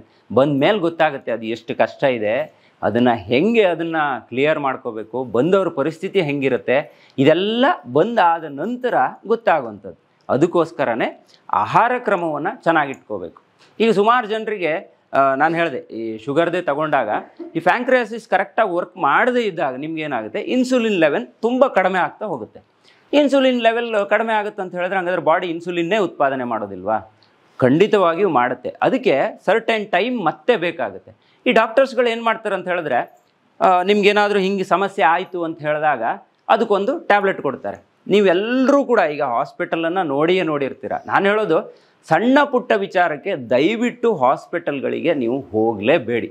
ನಿಮಗೆ ಎಷ್ಟು ಸಾಧ್ಯ ಇದೆಯೋ ಅಷ್ಟು ಮನೆಯಲ್ಲೇ ಕೆಲವೊಂದು ಗಿಡಮೂಲಿಕೆಗಳನ್ನು ಇಟ್ಕೊಂಡು, ಅಥವಾ ನಮ್ಮ ಹಿರಿಯವರು, ಈಗ ಸುಮಾರು ಜನ ಇಲ್ಲಿದ್ದೀರಾ, ನಮ್ಮ ಅಮ್ಮಂದಿರಿಗೆಲ್ಲ ಗೊತ್ತಿರುತ್ತೆ ಅದು. ಅಂದರೆ ಮನೆಯಲ್ಲೇ ಕೆಲವೊಂದು, ಈಗ ಜ್ವರ ಬಂದಾಗ ನಾವು ಅಮೃತ ಬಳ್ಳಿ ಕಷಾಯ ಕುಡಿಯೋದಿರ್ಬೋದು. ಈಗ ನನಗೆ ರೀಸೆಂಟಾಗಿ ಜ್ವರ ಬಂದಾಗ ನಾನು ಕೂಡ ಅದೇ ಕಷಾಯ ಮಾಡ್ಕೊಂಡು ಕುಡಿದು ಈಗ ಕರೆಕ್ಟಾಗಿದ್ದೀನಿ. ಅಂದರೆ ಒಂದು ಕಷಾಯದಲ್ಲೂ ಕೂಡ ಅಷ್ಟು ಪವರ್ ಇದೆ. ನಮ್ಗೆ ಇಮ್ಮಿಡಿಯೇಟಾಗಿ ಕ್ಯೂರ್ ಆಗೋದಿಲ್ಲ. ಈಗ ಟ್ಯಾಬ್ಲೆಟ್ ತಗೊಂಡ ತಕ್ಷಣ ನಂಗೆ ಜ್ವರ ಬಿಡ್ತು ಅಂತ ಹೇಳ್ತಾರೆ. ಅದು ಆ ಜ್ವರವನ್ನು ಮಾತ್ರ ನಿಮಗೆ ಕಡಿಮೆ ಮಾಡುತ್ತೆ ಬಿಟ್ಟರೆ ಒಳಗಡೆಯಿಂದ ಜ್ವರವನ್ನು ರಿಮೂವ್ ಅಂತೂ ಅದು ಖಂಡಿತ ಮಾಡೋದಿಲ್ಲ. ಮಾತ್ರೆ ಪವರ್ ಹೋದ ತಕ್ಷಣ ಮತ್ತೆ ಜ್ವರ ಬರುತ್ತೆ. ಹಾಗಂತ ಜ್ವರನೇ ಬರಬಾರ್ದು ಅಂತಲ್ಲ. ಪ್ರತಿಯೊಬ್ಬ ಯಾರ್ಯಾರು ನಾವು ಪ್ರಾಣಿಗಳಂತ ಏನು ಹೇಳ್ತೀವಿ, ಎಲ್ಲದಕ್ಕೂ ಕೂಡ ಬಾಡಿನ ಸರಿ ಮಾಡ್ಕೊಳ್ಳೋದಕ್ಕೆ ಒಂದು ಜ್ವರ ಅನ್ನೋದು ಬರಲೇಬೇಕು. ಯಾರಿಗೆ ಕರೆಕ್ಟಾಗಿ ಜ್ವರ ಬರ್ತಾ ಇದೆ ವರ್ಷಕ್ಕೆ, ಅಥವಾ ವರ್ಷಕ್ಕೆ 1-2 ಸಲ, 1 ಸಲ ಜ್ವರ ಬರ್ತಿದೆ, ಅವನು ಕರೆಕ್ಟಾಗಿದ್ದಾನೆ ಅಂತ ಅರ್ಥ. ಈ ಡಾಕ್ಟರ್ಸ್ಗಳು ಏನು ಮಾಡ್ತಾರೆ, ನಿಮ್ಗೆ ಜ್ವರ ಬಂದಿದೆ, ಹಂಗಾಗಿದೆ, ಹಿಂಗಾಗಿದೆ ಅಂತ ಹೇಳ್ಬಿಟ್ಟು ಅದಕ್ಕೆ ಕರೆಕ್ಟಾಗಿ ಟ್ಯಾಬ್ಲೆಟನ್ನು ಕೊಡ್ತಾರೆ. ಅದು ನಿಮಗೆ ರಿಮೂವ್ ಆದಂಗೆ ಆಗುತ್ತೆ, ಮತ್ತೆ ಜ್ವರ ಬಂದಂಗೂ ಆಗುತ್ತೆ. ನೀವು ನೋಡಿ, ಹಾಸ್ಪಿಟಲ್ಗಳು ಕೂಡ ಇವತ್ತು ಎಷ್ಟೆಷ್ಟು ದೊಡ್ಡಕ್ಕೆ ಬೆಳೀತಾ ಇದೆ ಅಂತ ಹೇಳಿದ್ರೆ, ಒಂದು ಗೌರ್ಮೆಂಟ್ ಹಾಸ್ಪಿಟಲ್ ಹಾಗೆ ಇದೆ, ಎಲ್ಲೆಲ್ಲಿದೆ ಅವೆಲ್ಲ ಹಾಗೆ ಇದ್ದಾವೆ. ಆದರೆ ದೊಡ್ಡ ದೊಡ್ಡ ಹಾಸ್ಪಿಟ್ಲ್ಗಳು ನೋಡಿ 1 ಫ್ಲೋರು 2 ಫ್ಲೋರು 3 ಫ್ಲೋರು 4 ಫ್ಲೋರು ಹಿಂಗೆ ಆಗ್ತಾನೇ ಇದೆ. ಒಳಗೆ ಹೋದರೆ ಫಸ್ಟು ಕಾಯಿಲೆ ರಿಮೂವ್ ಮಾಡ್ಕೊಳ್ಳೋಕೆ ಒಂದಿಷ್ಟು ದುಡ್ಡು ಕೊಡ್ತೀವಿ. ಸೊ ಅನಂತರದಲ್ಲಿ ಅದು ರಿಮೂವ್ ಆಗಿಲ್ಲ, ಅವನು ತೀರ್ ಹೋದ ಅಂತ ಹೇಳಿದ್ರೆ ಆ ಬಾಡಿ ತರೋಕ್ಕೆ ಕೂಡ ನಾವು ಅವನಿಗೆ ದುಡ್ಡು ಕೊಡಬೇಕು. ಇದನ್ನು ನೀವು ಯಾವುದೇ ಕೋರ್ಟಿಗೆ ಹೋಗಿ, ಯಾವುದೇ ಗೌರ್ಮೆಂಟ್ ಹತ್ರ ಮಾತಾಡಿ, ನೀವು ಎಲ್ಲೇ ಏನೇ ಮಾತಾಡಿದ್ರು ಕೂಡ ನಿಮ್ಗೆ ಗೆದ್ಕೊಂಡು ಬರೋಕ್ಕಾಗಲ್ಲ. ಯಾಕಂದರೆ ಅದು ಅತ್ಯಂತ ದೊಡ್ಡ ಮಾಫಿಯಾ. ನಮ್ಮ ಇಡೀ ವಿಶ್ವದಲ್ಲಿ 80% ಹಣ ಏನಿವತ್ತು ಫ್ಲೋ ಆಗ್ತಾ ಇದೆ, ಅದರಲ್ಲಿ ಅತ್ಯಂತ ಶ್ರೀಮಂತಿಕೆಯಲ್ಲಿರೋದು ಈ ಮೆಡಿಕಲ್ ಮಾಫಿಯಾದ ಒಬ್ಬ ವ್ಯಕ್ತಿಯ ಕೈ ಕೆಳಗೆ ಇದೆ ಅಂತ. ಅಂದರೆ 80% ಏನು ನಾವು ಇವತ್ತು ಹಣವನ್ನು ನೋಡ್ತಾ ಇದ್ದೀವಿ ಇಡೀ ಪ್ರಪಂಚದಲ್ಲಿ, ಅದರಲ್ಲಿ ಆ 80% ಹಣ ಒಬ್ಬನ ಅಡಿಯಲ್ಲಿ ಇವತ್ತು ಸರೌಂಡಿಂಗ್ ಆಗಿ ತಿರುಗ್ತಾ ಇದೆ. ಅವನು ಯಾವುದೇ ಕಾರಣಕ್ಕೂ ಇದನ್ನು ಸೋಲೋಕೆ ಬಿಡೋದಿಲ್ಲ. ಈ ಮಾಫಿಯಾದಿಂದ ಹೊರಗೆ ಬರೋದು ನಮ್ಮಂಥವ್ರು ಎಚ್ಚೆತ್ಕೊಂಡಾಗ ಮಾತ್ರ ಬಿಟ್ಟರೆ, ಇಲ್ಲ ಅಂದರೆ ಇದು ಯಾವುದೂ ಕೂಡ ಸಾಧ್ಯ ಇಲ್ಲ. ನೀವು ನೋಡಿ, ಒಂದು ಸಣ್ಣ ಕಾಲು ನೋವು ಆದರೂ ಟ್ಯಾಬ್ಲೆಟ್ ಕೊಡ್ತಾರೆ, ಒಂದು BP ಬಂದರೂ ಟ್ಯಾಬ್ಲೆಟ್ ಕೊಡ್ತಾರೆ, ಜ್ವರ ಬಂದರೆ 1 ಟ್ಯಾಬ್ಲೆಟ್ ಕೊಡಲ್ಲ, ಅದ್ರ ಜೊತೆ 3 ಕೊಡ್ತಾರೆ. ನೀವು ಯಾವುದೇ ಹಾಸ್ಪಿಟ್ಲಿಗೆ ಹೋಗಿ ನೋಡಿ, ಎಲ್ಲ ಕಡೆನೂ ಒಂದು ಬ್ಯಾಗ್ ಹಾಕ್ಕೊಂಡು ನಿಂತ್ಕೊಂಡಿರ್ತಾರೆ ಹೊರಗಡೆ. ಒಳ್ಳೊಳ್ಳೆ ಬ್ಯಾಗು, ಕಪ್ ಬ್ಯಾಗ್ ಹಾಕ್ಕೊಂಡು, ಒಳ್ಳೆ ಇನ್ಶರ್ಟ್ ಮಾಡಿಕೊಂಡು, ಬ್ಲ್ಯಾಕು ವೈಟು ಶರ್ಟ್ ಹಾಕ್ಕೊಂಡು ಟಿಪ್ ಟಾಪಾಗಿ ಕೆಲವೊಂದು ಮ್ಯಾನೇಜರ್ಸ್ಗಳು ನಿಂತಿರ್ತಾರೆ. ಅವ್ರ ಕೆಲಸ ಏನು ಗೊತ್ತಾ, ಒಂದಿಷ್ಟು ಟ್ಯಾಬ್ಲೆಟ್ಗಳನ್ನು ಪ್ರತಿದಿನ ಕಂಡು ಹಿಡಿತಿರ್ತಾರೆ ಅವರು. ಅದನ್ನು ಈ ಡಾಕ್ಟರ್ಗಳಿಗೆ ಕೊಟ್ಟು ಅದನ್ನು ಎಕ್ಸ್ಪೆರಿಮೆಂಟ್ ಮಾಡೋದು. ನೀವು ನೋಡಿ, ಅಬ್ಸರ್ವ್ ಮಾಡಿ, ಇವತ್ತು ಜ್ವರ ಬಂತು ಅಂತ ನೀವು ಹಾಸ್ಪಿಟ್ಲಿಗೆ ಹೋಗಿರ್ತೀರ, ನಿಮಗೆ ಒಂದು ಥರ ಟ್ಯಾಬ್ಲೆಟ್ ಕೊಟ್ಟಿರ್ತಾರೆ. ಅದೇ 1 ತಿಂಗಳು ಬಿಟ್ಟು ಮತ್ತೆ ಜ್ವರ ಬಂದಾಗ ಮತ್ತೆ ಹಾಸ್ಪಿಟ್ಲಿಗೆ ಹೋಗಿ, ನಿಮ್ಗೆ ಆ ಟ್ಯಾಬ್ಲೆಟ್ ಕೊಟ್ಟಿರಲ್ಲ ಡಾಕ್ಟರ್, ಮತ್ತೊಂದು ಯಾವುದೋ ಕೊಟ್ಟಿರ್ತಾರೆ. ಮತ್ತೆ ಒಂದು 6 ತಿಂಗಳು ಬಿಟ್ಟು ಹೋಗಿ, ಅವರು ಮತ್ತೆ ಟ್ಯಾಬ್ಲೆಟ್ ಚೇಂಜ್ ಮಾಡಿದ್ರು. ಅಂದರೆ ಡಾಕ್ಟರ್ಸ್ಗಳು ಕೂಡ ನಿಮ್ಮ ಮೇಲೆ ಎಕ್ಸ್ಪೆರಿಮೆಂಟ್ ಮಾಡ್ತಿದ್ದಾರೆ. ಈಗ ನಾವು ಮಾತಾಡ್ತಿದ್ದೀವಲ್ಲ, ಇದು ತುಂಬ ಜನರಿಗೆ ಸಹಿಸ್ಕೊಳ್ಳೋಕ್ಕಾಗಲ್ಲ. ಇದು ಏನಂತ ಹೇಳಿ, ಇವರೇನೋ ಹೇಳ್ತಿದ್ದಾರೆ, ಹಂಗೆ ಮಾಡ್ತಿದ್ದಾರೆ, ಹಿಂಗೆ ಏನೂ ಇಲ್ಲ. ನಮ್ಮ ಆರೋಗ್ಯ ನಮ್ಮ ಕೈಯಲ್ಲೇ ಇದೆ. ಬಟ್ ನಮ್ಮೆಲ್ಲರಿಗೂ ಕೂಡ ಒಂದು ಧೈರ್ಯ ಬೇಕಷ್ಟೆ. ಏನೋ ಒಂದು ಹೆಚ್ಚು ಕಮ್ಮಿ ಆಯಿತು. ಈಗ ತುಂಬ ಜನ ಏನಾಗುತ್ತೆ, ಈ ಶುಗರ್ ಬಂದ ತಕ್ಷಣ ಡಾಕ್ಟರ್ಸ್ಗಳು ಸಿಕ್ಕಾಪಟ್ಟೆ ಹೆದರ್ಸ್ತಾರೆ. ಎಷ್ಟು ಹೆದರ್ಸ್ತಾರೆ ಅಂತ ಹೇಳಿದ್ರೆ, ಲೈಫ್ ಮುಗ್ದೇ ಹೋಯ್ತೇನೋ, ನಿಮ್ಮದು ಲಿವರ್ ಹೋಯ್ತು, ಕಿಡ್ನಿ ಹೋಯ್ತು, ಹಾರ್ಟ್ ಹೋಯ್ತು, ಎಲ್ಲ ಹೋಯ್ತು, ಇನ್ನೇನಿಲ್ಲ, ನೀವು ಇಷ್ಟೇ ವರ್ಷ ಬದುಕೋದು, ನಿಮ್ಮದು ಮುಗೀತು ಕತೆ ಅಂತ ಹೇಳ್ಬಿಡ್ತಾರೆ. ಅಲ್ಲ ಗುರು, ಅದು ಹಂಗಾಗೋಕ್ಕೆ ಸಾಧ್ಯನೇ ಇಲ್ಲ. ಅದು ಈಗ ಎಲ್ಲೋ ಒಂದು ಕಡೆ ನಮ್ಮ ಬಾಡಿ ಮೆಟಬಲಿಸಮ್ ಸ್ವಲ್ಪ ವೀಕ್ ಆಗಿರುತ್ತೆ ಅಥವಾ ಹೆಚ್ಚು ಕಡಿಮೆ ಆಗಿರುತ್ತೆ, ಸಪೋರ್ಟ್ ಮಾಡಿರಲ್ಲ, ಹಿಂಗೆ ಆಯಿತು. ಅದನ್ನು ಎಚ್ಚೆತ್ಕೊಳ್ಳೋಕೆ ನಾವು ಇನ್ನೊಂದೇನಾದ್ರು ಧೈರ್ಯ ಕೊಡಬೇಕಲ್ವಾ. ಯಾವುದೇ ವ್ಯಕ್ತಿ ಆಗಲಿ, ಯಾವುದೇ ಕಾಯಿಲೆ ಬರಲಿ, ಈ ಥರ ನನಗೇನೋ ಒಂದು ಆಗಿದೆ ಅಂತ ಹೇಳಿ ವೀಕ್ ಆಗ್ತಾ ಹೋದರೆ ನಿಮ್ಗೆ 80% ಇನ್ನೂ ಜಾಸ್ತಿ ಆಗುತ್ತಂತೆ ಕಾಯಿಲೆ. ಇಲ್ಲ, ನನಗೇನೂ ಆಗಿಲ್ಲ, ನಾನು ಕರೆಕ್ಟಾಗಿದ್ದೀನಿ, 100% ನಾನು ಸರಿ ಆಗ್ತೀನಿ, ನನಗೆ ಈ ಕಾಯಿಲೆ ಎಲ್ಲ ನನ್ನನ್ನು ಏನೂ ಮಾಡೋಕ್ಕಾಗಲ್ಲ ಅಂತ ಹೇಳಿದ್ರೆ, ನಿಮ್ಮ 30ರಿಂದ 40% ನೀವು ಅಂದ್ಕೊತೀರಲ್ಲ, ಅದರಲ್ಲೇ ನೀವು ಗುಣ ಆಗ್ತಿರಂತ. ಇಷ್ಟೇ ಸೀಕ್ರೆಟ್ ಇರೋದು. ಈಗ ಇಲ್ಲಿರೋ ಎಲ್ರಿಗೂ ಇರ್ಬೋದು, ನನಗೆ ಮಂಡಿ ನೋವು ಇರುತ್ತೆ, ಅಯ್ಯೋ ನನಗೆ ಬೆನ್ನು ನೋವಿದೆ, ಎಲ್ಲ ಇರಲೇಬೇಕು. ಎಲ್ಲ ಇದ್ರೇ ನಾವು ಮನುಷ್ಯರಾಗಿರೋಕ್ಕೆ ಸಾಧ್ಯ. ಅದು ಒಂದು ಸಣ್ಣ ನಾಯಿಗಾದರೂ ಇರುತ್ತೆ, ಬೆಕ್ಕಿಗಾದರೂ ಇರುತ್ತೆ. ಈ ನಾಯಿದು ಒಂದು ಸಣ್ಣ ಎಕ್ಸಾಂಪಲ್ ನೋಡಿ. ಈ ಬಾಡಿ ಪ್ರಕೃತಿ ಜೊತೆ ಹೆಂಗೆ ಕನೆಕ್ಟ್ ಆಗಿರಬೇಕು ಅನ್ನೋದಕ್ಕೆ ನಾನು ಹೇಳೋದು. ಒಂದು ನಾಯಿ ಒಂದು ಏನೋ ಕಾಲು ಕಟ್ಟಾಗಿರುತ್ತೋ ಅಥವಾ ಏನೋ ಒಂದು ಆಗಿರುತ್ತೆ. ಆ ನಾಯಿ ನೋಡಿ, 1 ದಿನ ಮಲ್ಕೊಳ್ಳುತ್ತೆ, 2 ದಿನ ಮಲ್ಕೊಳ್ಳುತ್ತೆ, ಇಲ್ಲ 3 ದಿನ ಮಲ್ಕೊಳ್ಳುತ್ತೆ. 4ನೇ ದಿನ ಕಟ್ಟಾಗಿರೋ ಕಾಲನ್ನಾದರೂ ಎತ್ಕೊಂಡು ಕುಂತ್ಕೊಂಡು ಓಡ್ ಬಂದುಬಿಡುತ್ತೆ. ಅಂದರೆ ಅದು ಹೊಟ್ಟೆ ಹಸಿವಿಗೋ ಅಥವಾ ಇಲ್ಲ ನಂದು ಆಯಿತು, ಅದು ಕಟ್ಟಾಯಿತು, ಅದ್ರ ಬಗ್ಗೆ ನಾನು ತುಂಬ ಟೆನ್ಷನ್ ಮಾಡ್ಕೋಬಾರ್ದು, ಇಲ್ಲ ಈ ಪ್ರಕೃತಿ ಅದನ್ನು ಸರಿ ಮಾಡಿಬಿಡುತ್ತೆ. ಆ ನಾಯಿ ಕಾಲು ಕಟ್ಟಾದರೂ ಕೂಡ, ಅಲ್ಲಿಗೆ ಜಾಯಿಂಟ್ ಆಗಿಲ್ಲ ಅಂದರೂ ಕೂಡ, ಅದು ನೇತಾಡ್ತಾ ಇದ್ದರೂ ಕೂಡ ಅದು 3 ಕಾಲಲ್ಲಾದರೂ ನಡ್ಕೊಂಡು ಬರುತ್ತೆ. ನಾವು ಮನುಷ್ಯರಿಗೆ ಅದು ಆಗಲ್ಲ ನಮಗೆ. ಯಾಕಂದರೆ ನಮಗೇನಾದರೂ ಆಯಿತು ಅಂದರೆ ಅದು ದೊಡ್ಡದೇನೋ ಆದಂಗೆ. ಈಗ ಇದೆ ಅಲ್ಲ, ನಮಗೇನಾದರೂ ಒಂದು ಚೂರು ಆಕ್ಸಿಡೆಂಟ್ ಆಯಿತು ಅಂದರೆ ಒಂದು 100 ಜನ ಸೇರಿಬಿಡ್ತೀವಿ. ಅದೇ ಒಂದು ಯಾವುದೋ ಒಂದು ಕಾರಿಗೆ ಒಂದು ದನ ಹೊಡಿತು ಅಂತೇಳಿ, ಅದು ಬಿತ್ತಾ ಹೋಯ್ತಾ ಎದ್ಕೊಂಡು ಹೋಯ್ತಾ ಅಷ್ಟೇ, ಅದನ್ನೇನು ನೋಡಲ್ಲ. ಅದಕ್ಕಾಗೋ ನೋವು ನಮ್ಗೆ ಯಾರಿಗೂ ಗೊತ್ತಾಗೋದಿಲ್ಲ. ಹಾಗಾಗಿ ಪ್ರಕೃತಿ ಜೊತೆ ನೀವು ಕನೆಕ್ಟ್ ಆದರೆ ನಿಮಗೆ 100% ನಿಮ್ಗೆ ಯಾವುದೇ ರೋಗನೂ ಕೂಡ ಬರೋದಿಲ್ಲ. ಇಷ್ಟೇ ಸೀಕ್ರೆಟು. ಇದನ್ನು ನಾವು ಅರ್ಥ ಮಾಡ್ಕೋಬೇಕು. ಆಮೇಲೆ ಸುಮಾರು ಜನರಿಗಿರುತ್ತೆ, ತಲೆನೋವು ಇರ್ಬೋದು, ಇಲ್ಲ ಮಂಡಿ ನೋವು ಇರ್ಬೋದು, ಅಥವಾ ಕೆಲವರು ತುಂಬ ದಪ್ಪ ಆಗೋದಿರ್ಬೋದು. ಈ ಥರ ಎಲ್ಲ ಸುಮಾರು ಸಮಸ್ಯೆಗಳಿದೆ. ಯಾವುದೇ ಬಾಡಿಲಿ ಒಂದು ಸಣ್ಣ ವೇರಿಯೇಷನ್ ಆದರೂ ಕೂಡ ನೀವೇನೋ ಒಂದು ಪ್ರಾಬ್ಲಮಲ್ಲಿ ಇದ್ದೀರಾ ಅಂತ ಅರ್ಥ. ಇದರಲ್ಲಿ ಬಹಳ ಮುಖ್ಯವಾಗಿ ನಾವು ಅರ್ಥ ಮಾಡ್ಕೋಬೇಕಾಗಿರೋದು ನಮ್ಮ ಸಣ್ಣ ಕರಳು ಮತ್ತು ದೊಡ್ಡ ಕರಳು. ಈ ಕರಳು ಯಾರ್ಯಾರಿಗೆ ಕ್ಲೀನ್ ಆಗಿರುತ್ತೆ ಅವರಿಗೆ ಯಾವುದೇ ರೋಗನೂ ಕೂಡ ಬರೋದಿಲ್ಲ. ಅಂದರೆ ಹೆಂಗೆ ಅಂತ ಹೇಳಿದ್ರೆ, ಈಗ ಸಣ್ಣ ಕರಳು ಏನಾದರೂ ಪ್ರಾಬ್ಲಮ್ ಇದ್ದರೆ ನಿಮಗೆ ಈ ಶುಗರು ಅಥವಾ ಈ ಬಾಯಿಲಿ ವಾಸನೆ ಬರೋದು. ಸುಮಾರು ಜನ ಅಂದ್ಕೊಂಡಿದ್ದಾರೆ, ನಾನು ಸರಿಯಾಗಿ ಹಲ್ಲುಜ್ರೆ ಮಾತ್ರ ನನ್ನ ಬಾಯಿ ಕ್ಲೀನ್ ಆಗಿರೋದು ಅಂತ. ನಾವು ಬೆಳಿಗ್ಗೆ ಎದ್ದು ಕಾಲ್ಗೇಟ್ ಹಾಕ್ತೀವಲ್ಲ, ಅದೇ ದೊಡ್ಡ ಮಿಸ್ಟೇಕ್ ಮಾಡ್ತಾ ಇರೋದು. ಆದಷ್ಟು ಈ ಕಾಲ್ಗೇಟ್ ಇರ್ಬೋದು ಅಥವಾ ಪೇಸ್ಟ್ ಅಂತ ಏನೇನು ಕಂಪನಿಗಳಿದೆ ಅದನ್ನು ರಿಮೂವ್ ಮಾಡೋಕ್ಕೆ ಟ್ರೈ ಮಾಡಿ. ಅದನ್ನು ಬಿಟ್ಟು ನೀವು ಹಿಂದೆಲ್ಲ ಏನು ಮಾಡ್ತಾಯಿದ್ರಿ, ಅಂದರೆ ಮಸಿ ಅಂತ ಹೇಳ್ತೀವಲ್ಲ, ಆ ಮಸಿ ಇಟ್ಕೊಂಡು ಉಜ್ಜೋದಿರ್ಬೋದು, ಇಲ್ಲ ಕಡ್ಡಿ ಏನೋ ಬರುತ್ತಲ್ಲ ಅದನ್ನು ಮಾಡೋದಿರ್ಬೋದು. ಅದೆಲ್ಲ ಮಾಡಿದ್ರೆ ನಿಮಗೆ ಯಾವ ಪ್ರಾಬ್ಲಮ್ಮು ಬರೋದಿಲ್ಲ. ಅಂದರೆ ಈ ಪೇಸ್ಟ್ ಅಂತ ನಾವೇನು ಹಾಕ್ತೀವಲ್ಲ ಅದರಿಂದನೇ ಬೆಳಿಗ್ಗೆ ಎದ್ದಾಗ ನಮ್ಮ ಬಾಯಿಗೆ ವಿಷ ಹೋಗುತ್ತೆ. ಈ ಯಾವಾಗಲೂ ಈ ನಾಲಿಗೆ ಇರುತ್ತಲ್ಲ, ನಾಲಿಗೆ ಒಳಗಡೆ ಒಂದಿಷ್ಟು ರಂಧ್ರಗಳಿರುತ್ತೆ. ಅದು ತುಂಬ ಬ್ಯೂಟಿಫುಲ್ ಸೆನ್ಸ್ ಇರುವಂಥ ರಂಧ್ರಗಳದು. ನೀವು ಈಗ ನೋಡಿ, ಹಾರ್ಟ್ ಅಟ್ಯಾಕ್ ಆಗುತ್ತೆ ಅಂತಿದ್ರೆ 1 ಅವರ್ ಮುಂಚೆ ಒಂದು ಟ್ಯಾಬ್ಲೆಟ್ ಹಾಕಿಬಿಡಿ, ಅವ್ರ ನಾಲ್ಗೆ ಅಡಿಗಡೆ ಒಂದು ಟ್ಯಾಬ್ಲೆಟ್ ಹಾಕಿಬಿಡಿ ಅಂತ ಸುಮಾರು ಜನ ಹೇಳ್ತಾರೆ. ನೀವು ನೋಡಿರ್ಬೋದು ಅಥವಾ ಕೇಳಿಸ್ಕೊಂಡಿರ್ಬೋದು. ಅಂದರೆ ನಾಲ್ಗೆ ಅಡಿಗಡೆ ತುಂಬ ಸೆಲ್ಸ್ಗಳು ಡೈರೆಕ್ಟ್ ಕನೆಕ್ಟ್ ಆಗುವಂಥ ಪಾಯಿಂಟ್ಗಳು, ಅದು ಹಾರ್ಟಿಗಿರ್ಬೋದು, ಲಿವರ್ಗಿರ್ಬೋದು, ಇಲ್ಲೆಲ್ಲ ಕಡೆನೂ ಕೂಡ ಕನೆಕ್ಟ್ ಆಗುತ್ತೆ. ಸೊ ಹಾಗಾಗಿ ನಾವು ಬೆಳಿಗ್ಗೆ ಎದ್ದು ಪೇಸ್ಟ್ ಹಾಕಿದ ತಕ್ಷಣ ಅದು ನಾಲ್ಗೆ ಒಳಗಡೆನೇ ಹೋಗುತ್ತೆ, ಅಡಿಗಡೆನೇ ಹೋಗುತ್ತೆ. ಸೊ ಆ ಅಡಿಗಡೆ ಹೋಗುತ್ತಲ್ಲ, ಅದು ಇಡೀ ಬಾಡಿನ ವೀಕ್ ಮಾಡ್ತಾ ಬರುತ್ತೆ. ಅಂದರೆ ಕೆಲವು ಮಕ್ಕಳಿಗೆ ನೋಡಿ ಇಮಿಡಿಯೇಟ್ ಹಸಿವೆ ಆಗೋಕ್ಕೆ ಶುರು ಆಗುತ್ತೆ ಹಲ್ಲು ಉಜ್ಜಿದ ತಕ್ಷಣ. ಕೆಲವು ಮಕ್ಕಳು ತಿಂಡಿನೇ ತಿನ್ನಲ್ಲ. ಈ ಸುಮಾರು ಜನ ಹೇಳ್ತಾರೆ, ನಮ್ಮ ಮಗ ತಿಂಡಿನೇ ತಿನ್ನಲ್ಲ, ಬೆಳಿಗ್ಗೆ ಎದ್ದು ಟಿಫಿನೇ ಮಾಡಲ್ಲ, ಅವನಿಗೆ ಬೆಳಿಗ್ಗೆ ಎದ್ದ ತಕ್ಷಣ ನೀವು ಕೊಡೋದು ಪೇಸ್ಟೇ. ಆ ಪೇಸ್ಟಿಂದಾನೇ ಪ್ರಾಬ್ಲಮ್ ಆಗ್ತಾ ಇರೋದು. ಸೊ 1 ತಿಂಗಳು ಮಕ್ಕಳಿಗೆ ಪೇಸ್ಟನ್ನು ಕೊಡೋದನ್ನು ಬಿಟ್ಟು ನೋಡಿ, 100% ನಿಮ್ಮ ಮಗಳು ತಿಂಡಿ ತಿಂತಾರೆ, ಊಟನೂ ಮಾಡ್ತಾರೆ, ಎಲ್ಲವೂ ಕೂಡ ಕರೆಕ್ಟ್ ಆಗುತ್ತೆ. ಆಮೇಲೆ ಸುಮಾರು ಜನರಿಗೆ ಈ ಡಾಕ್ಟರ್ಸ್ಗಳು ಹೇಳೋದು ಅನ್ನ ತಿನ್ನಬೇಡಿ ಅಂತ ಹೇಳ್ತಾರೆ. ಈಗ ನಾವು ಏನು ತಿನ್ನಬೇಕು, ಏನು ತಿನ್ನಬಾರ್ದು ಅನ್ನೋದನ್ನು ಫಸ್ಟು ನಾವೆಲ್ಲ ತಿಳ್ಕೊಬೇಕು. ಅಂದರೆ ನಿಮಗೆಲ್ಲ ಅವಶ್ಯಕತೆನೇ ಇಲ್ಲ ಅಂದ್ಕೊತೀನಿ. ಯಾಕಂದರೆ ನೀವು ಪ್ರತಿದಿನ ಕೆಲಸ ಮಾಡ್ತೀರಾ. ಯಾರು ಬೆವರು ಸುರಿಯೋ ಹಾಗೆ ಕೆಲಸ ಮಾಡ್ತಾರೋ ಅವ್ರಿಗೆ ಯಾವುದೇ ಕಾಯಿಲೆಗಳು ಒಂದು ಸರ್ಟೆನ್ ಇಯರ್ಸ್ ಆಗೋ ತನಕ ಬರೋದೇ ಇಲ್ಲ. ಯಾರಿಗೆ ಬೆವರು ಬರುತ್ತೆ ಅವನು ಕರೆಕ್ಟಾಗಿ ಇದ್ದಾನೆ ಅಂತಲೇ ಕೂಡ ಅರ್ಥ. ಹಾಗಾಗಿ ವರಿ ಮಾಡ್ಕೊಳ್ಳೋ ಅವಶ್ಯಕತೆ ಇಲ್ಲ. ಆದರೂ ಕೂಡ ನಾನು ಹೇಳೋದು, ಕೆಲವೊಂದು ಬಿಳಿಯ ವಸ್ತುಗಳು ಅಂತಿದೆ. ಅಂದರೆ ಸಕ್ಕರೆ ಅಥವಾ ಈ ಗೋಧಿ ಇರ್ಬೋದು, ಅಥವಾ ಈಗ ನೀವು ಏನು ಬಳಕೆ ಮಾಡ್ತೀರಾ ಅದು ಉಪ್ಪು ಇರ್ಬೋದು, ಈ ಬಿಳಿ ಅಕ್ಕಿ ಇದೆಯಲ್ಲ, ಈಗ ನಾವು ಮದುವೆ ಮನೆಗೆ ಹೋದರೆ ವೈಟ್ ರೈಸ್ ಅಂತ ಮಾಡ್ತಾರಲ್ಲ ಅದಿರ್ಬೋದು, ಇವುಗಳನ್ನೆಲ್ಲ ನೀವು ಆಲ್ಮೋಸ್ಟ್ ಆಲ್ ಕಡಿಮೆ ಮಾಡಿದ್ರೆ ಭಾಳ ಒಳ್ಳೆಯದು. ಅದು ನೀವು ಕಡಿಮೆ ಮಾಡಿಲ್ಲ ಅಂದ್ರೂ ಪರವಾಗಿಲ್ಲ, ನಿಮ್ಮ ಮಕ್ಕಳಿಗಂತೂ ದಯವಿಟ್ಟು ಕಡಿಮೆ ಮಾಡಿ. ಯಾಕಂದರೆ ನಾವೀಗ 2023ರಲ್ಲಿದ್ದೀವಿ. ಜನ್ರೇಷನ್ ತುಂಬ ಅಪ್ಡೇಟ್ ಆಗಿದೆ. ಇನ್ನೊಂದು 10 ವರ್ಷ 20 ವರ್ಷದಲ್ಲಿ ಏನು ಆಗುತ್ತೆ, ಯಾವ್ಯಾವ ರೀತಿಯ ಕಾಯಿಲೆಗಳು ಬರುತ್ತೆ, ಇದು ಯಾರಿಗೂ ಕೂಡ ಪ್ರಿಡಿಕ್ಟ್ ಮಾಡೋಕ್ಕೆ ಸಾಧ್ಯನೇ ಇಲ್ಲ. ಕಾಯಿಲೆ ಬಂದಿಲ್ಲ ಅಂದರೂ ಕೂಡ ಬರ್ಸುವಂಥ ಲೆವೆಲ್ಗೆ ನಾವು ರೀಚ್ ಆಗಿಬಿಟ್ಟಿದ್ದೀವಿ. ಈಗ ನೀವೆಲ್ಲ ಕೋವಿಡ್ ಬಂದಾಗ ನೋಡಿರ್ಬೋದು, ಅಥವಾ ಸುಮಾರು ಜನ ಕೇಳಿಸ್ಕೊಂಡಿರ್ಬೋದು, ಅಲ್ಲೆಲ್ಲೋ ಚೀನಾದಲ್ಲಿ ಯಾವುದೊಂದು ವೈರಸ್ ಬಿಟ್ರಂತೆ ಅಂತ, ಅಲ್ವಾ? ಕೇಳಿಸ್ಕೊಂಡಿದ್ದೀರಾ? ಸೊ ಆ ವೈರಸ್ ಬಿಟ್ಟಿದ್ದು ಒಂದು ದೊಡ್ಡ ಮ್ಯಾಟ್ರ್ ಕೂಡ ಆಗಿತ್ತು. ಜೊತೆಗೆ ಈ 5G 4G 3G ಅಂತ ಏನು ಬಂತು, 3G 4G 5G ಅಂತ, ಈಗ 5Gವರೆಗೆ ಬಂದಿದೆ. ಒಂದೊಂದು ಜಿಗಳು ಚೇಂಜ್ ಆದಾಗಲೂ ಕೂಡ ನಿಮಗೆ ಒಂದೊಂದು ಸರ್ಟೈನ್ ಕಾಯಿಲೆಗಳು ಬಂದೇ ಬರುತ್ತಂತೆ.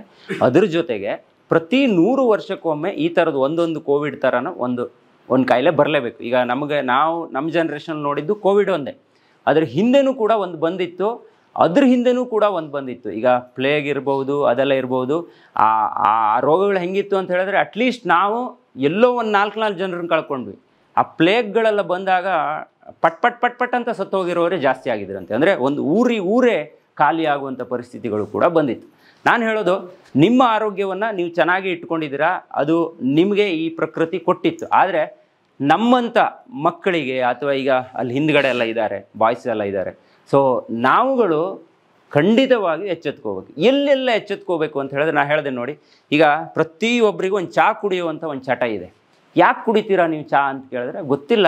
ಕೆಲವ್ರಿಗೆ ತಲೆನೋವು ಬರುತ್ತೆ, ಕೆಲವ್ರಿಗೆ ನನಗೊಂಚೂರು ಅದು ಕುಡಿದ್ರೆ ಸಮ ಆಗ್ತದೆ, ಇಲ್ಲ ಅಂದ್ರೆ ಸರಿ ಆಗೋದೇ ಇಲ್ಲ ಅದು ಅನ್ನೋರು ಇದ್ದಾರೆ. ಸೊ ಏನು ಮಾಡೋಕ್ಕಾಗಲ್ಲ. ಈಗ ಅಜ್ಜಿಯಂದಿರು ಅಮ್ಮಂದಿರಿಗೆಲ್ಲ ಈಗ ಚಹಾ ಕುಡಿಲೇಬೇಕಾದ್ರೆ ಅವರು ಮೊದಲಿಂದ ಕುಡ್ಕೊಂಡು ಬಂದರು. ಆದರೆ ಈ ಚಹಾನೂ ಕೂಡ ಒಂದು ಪಾನಕ ಮಾಡ್ಕೊ ಕುಡಿಯೋರು ಒಂದಿಷ್ಟು ಜನ ಇದ್ದಾರೆ. ಸರಿಯಾಗಿ ಸಕ್ಕರೆ ಹಾಕ್ಕೊತಾರೆ. ಹೆಂಗೆ ಸಕ್ಕರೆ ಹಾಕ್ಕೊತಾರೆ ಅಂತ ಹೇಳಿದ್ರೆ, ಆ ಸಕ್ಕರೆ ಏನು ವರ್ಕ್ ಮಾಡುತ್ತೆ ಅನ್ನೋದು ಅವ್ರಿಗೆ ಗೊತ್ತೇ ಇರೋದಿಲ್ಲ. ಸೊ ನಾನು ಹೇಳೋದು, ಚಹಾ ಕುಡೀರಿ, ತೊಂದರೆ ಇಲ್ಲ, ಆದರೆ ದಯವಿಟ್ಟು ಸಕ್ಕರೆನ ಆದಷ್ಟು ಕಡಿಮೆ ಮಾಡಿ. ಅಂಗಡಿಗೆ ಹೋದ ತಕ್ಷಣ 1 kg ಸಕ್ಕರೆ ಕೊಡಿ ಅನ್ನೋದಲ್ಲ, ಒಂದು ಅರ್ಧ kg ಸಕ್ಕರೆ ಇಟ್ಕೊಂಡೇ ಮೇಂಟೈನ್ ಮಾಡೋ ಥರ ಬನ್ನಿ. ಮೊದಲೆಲ್ಲ ಇತ್ತಲ್ಲ, ಖಾಲಿ ಆದರೆ ಲೋಟ ತಗೊಂಡು ಪಕ್ಕದ ಮನೆಗೆ ಹೋಗಿ ಮತ್ತೊಂದು ಲೋಟ ಸಕ್ಕರೆ ತಗೊಬಂದು ಚಹಾ ಮಾಡ್ತಿದ್ವಿ. ಅಂದರೆ ಆವಾಗ ಬರ್ತಾ ಇರುವಂಥ ಸಕ್ಕರೆಗೂ ಈಗ ಬರ್ತಾ ಇರುವಂಥ ಸಕ್ಕರೆ, ಎಣ್ಣೆ ಇವೆರಡನ್ನು ಬಿಟ್ಟರೆ 100% ಯಾರ ಆರೋಗ್ಯನೂ ಹಾಳಾಗೋದಿಲ್ಲ. ಅಂದರೆ ಮೈನ್ ಸಕ್ಕರೆ, ಇನ್ನೊಂದು ಅಡುಗೆ ಎಣ್ಣೆ. ಈಗ ಬರುತ್ತಲ್ಲ, 110 ರೂಪಾಯಿಗೆ ಒಂದು ಸಿಗುತ್ತೆ, 125ಗೊಂದು ಸಿಗುತ್ತೆ, 175ಗೊಂದು ಸಿಗುತ್ತೆ, 180ಗೊಂದು ಸಿಗುತ್ತೆ, 77 ರೂಪಾಯಿಗೂ ಸಿಗುತ್ತೆ ಎಣ್ಣೆ. ಇನ್ನೂ ಒಳಗಡೆ ಈ ಸಂಧಿಗಳಲ್ಲಿ ಬೆಂಗಳೂರಲ್ಲಿ ಮಾರ್ತಾರೆ. ಈ ಹೋಟೆಲ್ಗಳೆಲ್ಲ ಇದೆಯಲ್ಲ, ಒಳ್ಳೆ ಕರೆದೆಲ್ಲ ಕೊಡ್ತಾರಲ್ಲ, ಅವರೆಲ್ಲ ಇನ್ನೂ ಕಡಿಮೆ ಎಣ್ಣೆ ಯೂಸ್ ಮಾಡ್ತಾರೆ. ನೀವು ಕಡಿಮೆ ಎಣ್ಣೆ ಅಂತಲ್ಲ, 200 ರೂಪಾಯಿ ಎಣ್ಣೆನೂ ಯೂಸ್ ಮಾಡಿ, ಅದು ಕೂಡ ನಿಮ್ಮ ಆರೋಗ್ಯಕ್ಕೆ ಒಳ್ಳೆಯದಲ್ಲ. ನಿಮ್ಮ ಆರೋಗ್ಯಕ್ಕೆ ಒಳ್ಳೇದಾಗಬೇಕು ಅಂತ ಹೇಳಿದ್ರೆ ನೀವೇನು ಮನೆಯಲ್ಲಿ ಕೊಬ್ಬರಿ ಎಣ್ಣೆ ಅಂತ ಯೂಸ್ ಮಾಡ್ತೀರಾ ತಲೆಗೆ ಹಾಕ್ಕೊಳ್ಳೋಕ್ಕೆ, ಆದಷ್ಟು ಅದೇ ಎಣ್ಣೆನ ಯೂಸ್ ಮಾಡಿ. ಇವತ್ತಿಂದಲೇ ನಿಮ್ಮ ಮನೆಗೆ ನಾನು ಹೇಳೋದು, ನನ್ನ ಒಂದು ಬೆಸ್ಟ್ ಸಜೆಷನ್ನು, ಎಣ್ಣೆ ಅಂಶವನ್ನು ಆದಷ್ಟು ಕಡಿಮೆ ಮಾಡಿ. ಈ ತುಂಬ ಹುರ್ಕೊಂಡು ತಿನ್ನುವಂಥ ಕ್ಯಾಟಗರಿ ನಮ್ಮದು. ಏನಂದರೆ ಮೀನಿದ್ರೂ ಫ್ರೈ ಆಗಬೇಕು, ಅಥವಾ ಕೋಳಿ ಇದ್ದರೂ ಕಬಾಬ್ ಆಗಲೇಬೇಕು, ಅಥವಾ ಎಣ್ಣೆ ಹಾಕಿಲ್ಲ ಅಂದರೆ ಪದಾರ್ಥ ಚೆನ್ನಾಗೇ ಆಗೋದಿಲ್ಲ ಅಂಥೇಳಿ ಇತ್ತೀಚಿನ ಯಂಗ್ಸ್ಟರ್ಸ್ ಹೆಣ್ಮಕ್ಳು ಡಿಸೈಡ್ ಆಗಿಬಿಟ್ಟಿದ್ದಾರೆ, ಎಣ್ಣೆ ಹಾಕಲೇಬೇಕು ಅಡುಗೆಗೆ ಅಂತ. ಹೌದು, ಇದು ನಮ್ಮ ಮನೆಯಲ್ಲೂ ಕೂಡ ನಡೆಯುತ್ತೆ. ಈಗ ನಾವು ಹೇಳಿ ಇದೆಲ್ಲ ಸ್ವಲ್ಪ ಕಡಿಮೆ ಮಾಡಿದ್ದೀವಿ. ಎಣ್ಣೆ ಅಂಶ ನೀವು ಕಡಿಮೆ ಮಾಡಿದಷ್ಟು ನಿಮ್ಮ ಆರೋಗ್ಯ ಸುಧಾರಿಸ್ತಾ ಹೋಗುತ್ತೆ, ನಿಮ್ಮ ಆರೋಗ್ಯ ಚೆನ್ನಾಗಾಗ್ತಾ ಹೋಗುತ್ತೆ. ಎಣ್ಣೆಯನ್ನು ಆಲ್ಮೋಸ್ಟ್ ಕಡಿಮೆ ಮಾಡಿ. ಆಮೇಲೆ ಇಲ್ಲಿ ತುಂಬ ಜನರಿಗೆ ಚಪಾತಿ ತಿನ್ನೋ ಅಭ್ಯಾಸ ಇರುತ್ತೆ ಅಂದ್ಕೊಂಡಿದ್ದೀನಿ. ನಮ್ಮಲ್ಲಿ ಡಾಕ್ಟರ್ಸ್ಗಳು ಹೇಳೋದು, ಏನೇ ಆಗಲಿ ಒಂದು ಚಪಾತಿ ತಿನ್ನಿ, ಕರೆಕ್ಟ್ ಆಗುತ್ತೆ, ಬೆಳಿಗ್ಗೆ ಚಪಾತಿ ತಿನ್ನಿ ಅನ್ನು. ನಮ್ಮ ದೌರ್ಭಾಗ್ಯ ಏನು ಅಂತ ಹೇಳಿದ್ರೆ, ನಾವು ಚಪಾತಿನೇ ತಿನ್ನಬಾರ್ದು ಆ್ಯಕ್ಚುಲಿ. ಅದಕ್ಕಿಂತ ನೀವು ಕೊಚ್ಚಿಗೆ ಅನ್ನ ಊಟ ಮಾಡಿ, ಅದು ಒಳ್ಳೇದು. ನಾನು ಅದೇ ಒಮ್ಮೊಮ್ಮೆ ಈ ಫಂಕ್ಷನ್ಗಳಿಗೆ ಊರಿಗೆ ಬಂದಾಗ ಸಿಕ್ಕಾಪಟ್ಟೆ ಫಂಕ್ಷನ್ ಅಟೆಂಡ್ ಆಗ್ತಿರ್ತೀವಲ್ಲ, ಅವಾಗೆಲ್ಲ ಅನಿಸೋದು, ಇವರು ಫಂಕ್ಷನಿಗೆ ಕರೆದು ನಮ್ಮ ಹೆಲ್ತನ್ನು ಹಾಳು ಮಾಡ್ತಿರ್ತಾರಲ್ಲ ಅಂತೇಳಿ. ಅಲ್ಲಿ ಎಲ್ಲವೂ ಕೂಡ ಬೆಳೆದಿದ್ದು ಇರೋದಿಲ್ಲ ನೋಡಿ, ಎಲ್ಲ ಎಣ್ಣೆಯಿಂದ ಹಾಕಿ ಹೊರದು ಪರದು ಎಲ್ಲ ಕೊಡ್ತಾರೆ. ಇನ್ನೊಂದು ಬಿಳಿ ಅನ್ನನೇ ಕೊಡೋದು. ನಿಮ್ಗೆ ಎಲ್ಲಾದರೂ ಕೊಚ್ಚಿಗೆ ಹಾಕ್ತಾರಾ? ನನ್ನ ಮದುವೆಗೆ ನಾನು ಹಾಗೆ ಅಂದ್ಕೊಂಡೆ, ಗಂಜಿ ಊಟ ಮಾಡಿಸೋಣ ಅಂತ ಅಂದ್ಕೊಂಡೆ. ಗಂಜಿ ಊಟ ಮಾಡಿಸೋಣ ಅಂದ್ಕೊಂಡ ತಕ್ಷಣ ಹೆಂಗೆ ಕಮೆಂಟ್ಸ್ಗಳು ಬಂತು ಗೊತ್ತಾ, ಗಂಜಿ ಊಟ ಮಾಡಿಸ್ತೀಯಾ, ನಿನಗೇನು ಇದಿಲ್ಲ ಅದಿಲ್ಲ ಅಂದರೆ ಎಲ್ಲ ಸ್ಟೈಲ್ ಆಗಿಬಿಟ್ಟಿದ್ದೀವಿ. ನಾವು ಒಳ್ಳೆ ಡ್ರೆಸ್ ಹಾಕಿದರೆ ಮಾತ್ರ ನಾನು ಒಳ್ಳೆ ಪರ್ಸನ್ನು, ನಾನು ಸಖತ್ತಾಗಿ ಪಾಶಾಗಿ ಬಂದರೆ ಮಾತ್ರ ನಾನು ಒಬ್ಬ ಒಳ್ಳೆ ವ್ಯಕ್ತಿ, ಇಲ್ಲ ಅಂದರೆ ಅಲ್ಲ. ನಾನೆಲ್ಲರಿಗೂ ಹೇಳೋದಿಷ್ಟೇ, ಹೊರಗಡೆ ಸೌಂದರ್ಯ ಯಾವುದೂ ಕೂಡ ಬೇಕಾಗಿಲ್ಲ. ನೀವು ನೆಮ್ಮದಿಯಾಗಿ ಚೆನ್ನಾಗಿ ಇರಬೇಕು ಅಂತ ಹೇಳಿದ್ರೆ ನೀವಾಗಿರಿ ಅಷ್ಟೇ. ಇಲ್ಲೇನೋ ನಾನು ಚೆನ್ನಾಗಿ ಕಾಣಿಸ್ಬೇಕು, ಇಲ್ಲ ನಾನು ಪಾಶಾಗಿ ಕಾಣಿಸ್ಬೇಕು, ನಮ್ಮ ಮನೆಗೆ ಅಂಗಡಿ ಪ್ಯಾಕೆಟ್ ಎಣ್ಣೆ ತಗೊಬಂದ್ರೇ ನಮ್ಮ ಸ್ಟೇಟಸ್ಸು, ಇಲ್ಲ ನಮ್ಮ ಮನೇಲಿ ವೆರೈಟಿ ಫುಡ್ ಮಾಡಿಕೊಂಡ್ರೆ ನಮ್ಮದು ಸ್ಟೇಟಸ್ಸು ಅಂತ ಯಾರೂ ಕೂಡ ಅಂದ್ಕೋಬೇಡಿ. ಅದು ದೊಡ್ಡ ತಪ್ಪಾಗುತ್ತೆ. ಈಗ ನಿಮ್ಮ ಆರೋಗ್ಯ ಎಲ್ಲ ನೀವು ಚೆನ್ನಾಗಿ ಇಟ್ಕೊಂಡಿದ್ದೀರಾ, ಆದರೆ ನಿಮ್ಮ ಮಕ್ಕಳ ಆರೋಗ್ಯ ಇದೆಯಲ್ಲ, ಅದು very important. Almost all junk ಫುಡ್ಡನ್ನು ಯಾವ ಮಕ್ಕಳಿಗೂ ಕೊಡಬೇಡಿ. ಈಗ ನಾವು ಮಾಡೋ ತಪ್ಪೇನು ಗೊತ್ತಾ, ಮಕ್ಕಳು ಅಂತ ಹೇಳಿದ್ರೆ ಒಂದು ದೊಡ್ಡ ಪ್ರೀತಿ ನಮ್ಗೆ. ಮಗು ಇದೆ ಅಂತ ಹೇಳಿದ್ರೆ ಅಂಗಡಿಗೆ ಸುಮ್ಮನೆ ಹೋದರೂ ಒಂದು ಚಾಕ್ಲೇಟ್ ಎತ್ಕೊಂಡು ಬರೋದು. ಆ ಚಾಕ್ಲೇಟಿಗೆ ಏನು ಹಾಕ್ತಾನೆ, ಅದರಲ್ಲಿ ಎಷ್ಟು ಶುಗರ್ ಕಂಟೆಂಟ್ ಇರುತ್ತೆ, ಅದು ನಮ್ಮ ಮಕ್ಕಳ ಬಾಡಿ ಮೇಲೆ ಏನೆಲ್ಲ ಹೆಲ್ತ್ ಪರಿಣಾಮವನ್ನು ಬೀರುತ್ತೆ, ಇದು ಯಾವುದ್ರ ಬಗ್ಗೆನೂ ನಾವು ಎಲ್ಲೂ ಕೂಡ ಒಂದು ಸಣ್ಣ ಆಲೋಚನೆಯೂ ಮಾಡೋದಿಲ್ಲ. ಈಗ ಮನೆಗೆ ಹೋದರೆ ಮೊಮ್ಮಗ ಇದ್ದರೆ 100% ಒಂದು ಚಾಕ್ಲೇಟ್ ಅವ್ರಿಗೆ ತಗೊಂಡು ಬರ್ತೀರ. ಅದು 50 ಪೈಸೆ ಆಗಲಿ, 1 ರೂಪಾಯಿ ಆಗಲಿ, 5 ರೂಪಾಯಿ ಆಗಲಿ, ಎಷ್ಟೇ ರೂಪಾಯಿ ಆಗಲಿ, ಅಲ್ಲೇ ನಾವು ಮಾಡ್ತಿರುವಂಥ ದೊಡ್ಡ ಮಿಸ್ಟೇಕ್. ನಿಮ್ಮ ಕೈಗೆ ಒಂದು ಪ್ರಾಡಕ್ಟ್ ಬಂದಾಗ, ಅಥವಾ ಒಂದು ಹೆಲ್ತ್ ವಿಚಾರದಲ್ಲಿ ಏನೋ ಒಂದು ತಿಂತಾ ಇದ್ದೀನಿ ಅಂತ ಅಂದಾಗ, ಅಥವಾ ಇನ್ನೊಬ್ರಿಗೆ ಏನೋ ಕೊಡ್ತಾ ಇದ್ದೀನಿ ಅಂತ ಅಂದಾಗ, ಒಂದು ಸಲ ಯೋಚನೆ ಮಾಡಿ, ನಾನು ಮಾಡ್ತಾ ಇರೋ ಕರೆಕ್ಟಾಗಿದೆಯಾ, ನಾನು ಇದನ್ನು ಕೊಡ್ತಾ ಇದ್ದೀನಿ. ನೀವು ಒಂದು ಟೀ ಕೊಡ್ತಾ ಇದ್ದೀರೋ, ಇಲ್ಲ ಒಂದು ಚಾಕ್ಲೇಟ್ ಕೊಡ್ತಾ ಇದ್ದೀರೋ ಅಂತ ಹೇಳಿದ್ರೆ, ಇವತ್ತಿನ ಕಾಲದಲ್ಲಿ ಅದು ವಿಷ ಕೊಡ್ತಾ ಇದ್ದೀರಾ ಅಂತ ಅರ್ಥ. ಅದನ್ನು ಯೋಚನೆ ಮಾಡಿದ್ರೆ ನೀವು ಯಾರೂ ಕೂಡ ಏನು ಯೂಸ್ ಮಾಡೋದೇ ಇಲ್ಲ. ಇನ್ನು ನಾನು ಸ್ಟಾರ್ಟಿಂಗಲ್ಲೇ ನಿಮಗೆ ನೀರಿನ ಬಗ್ಗೆ ಹೇಳಿದೆ.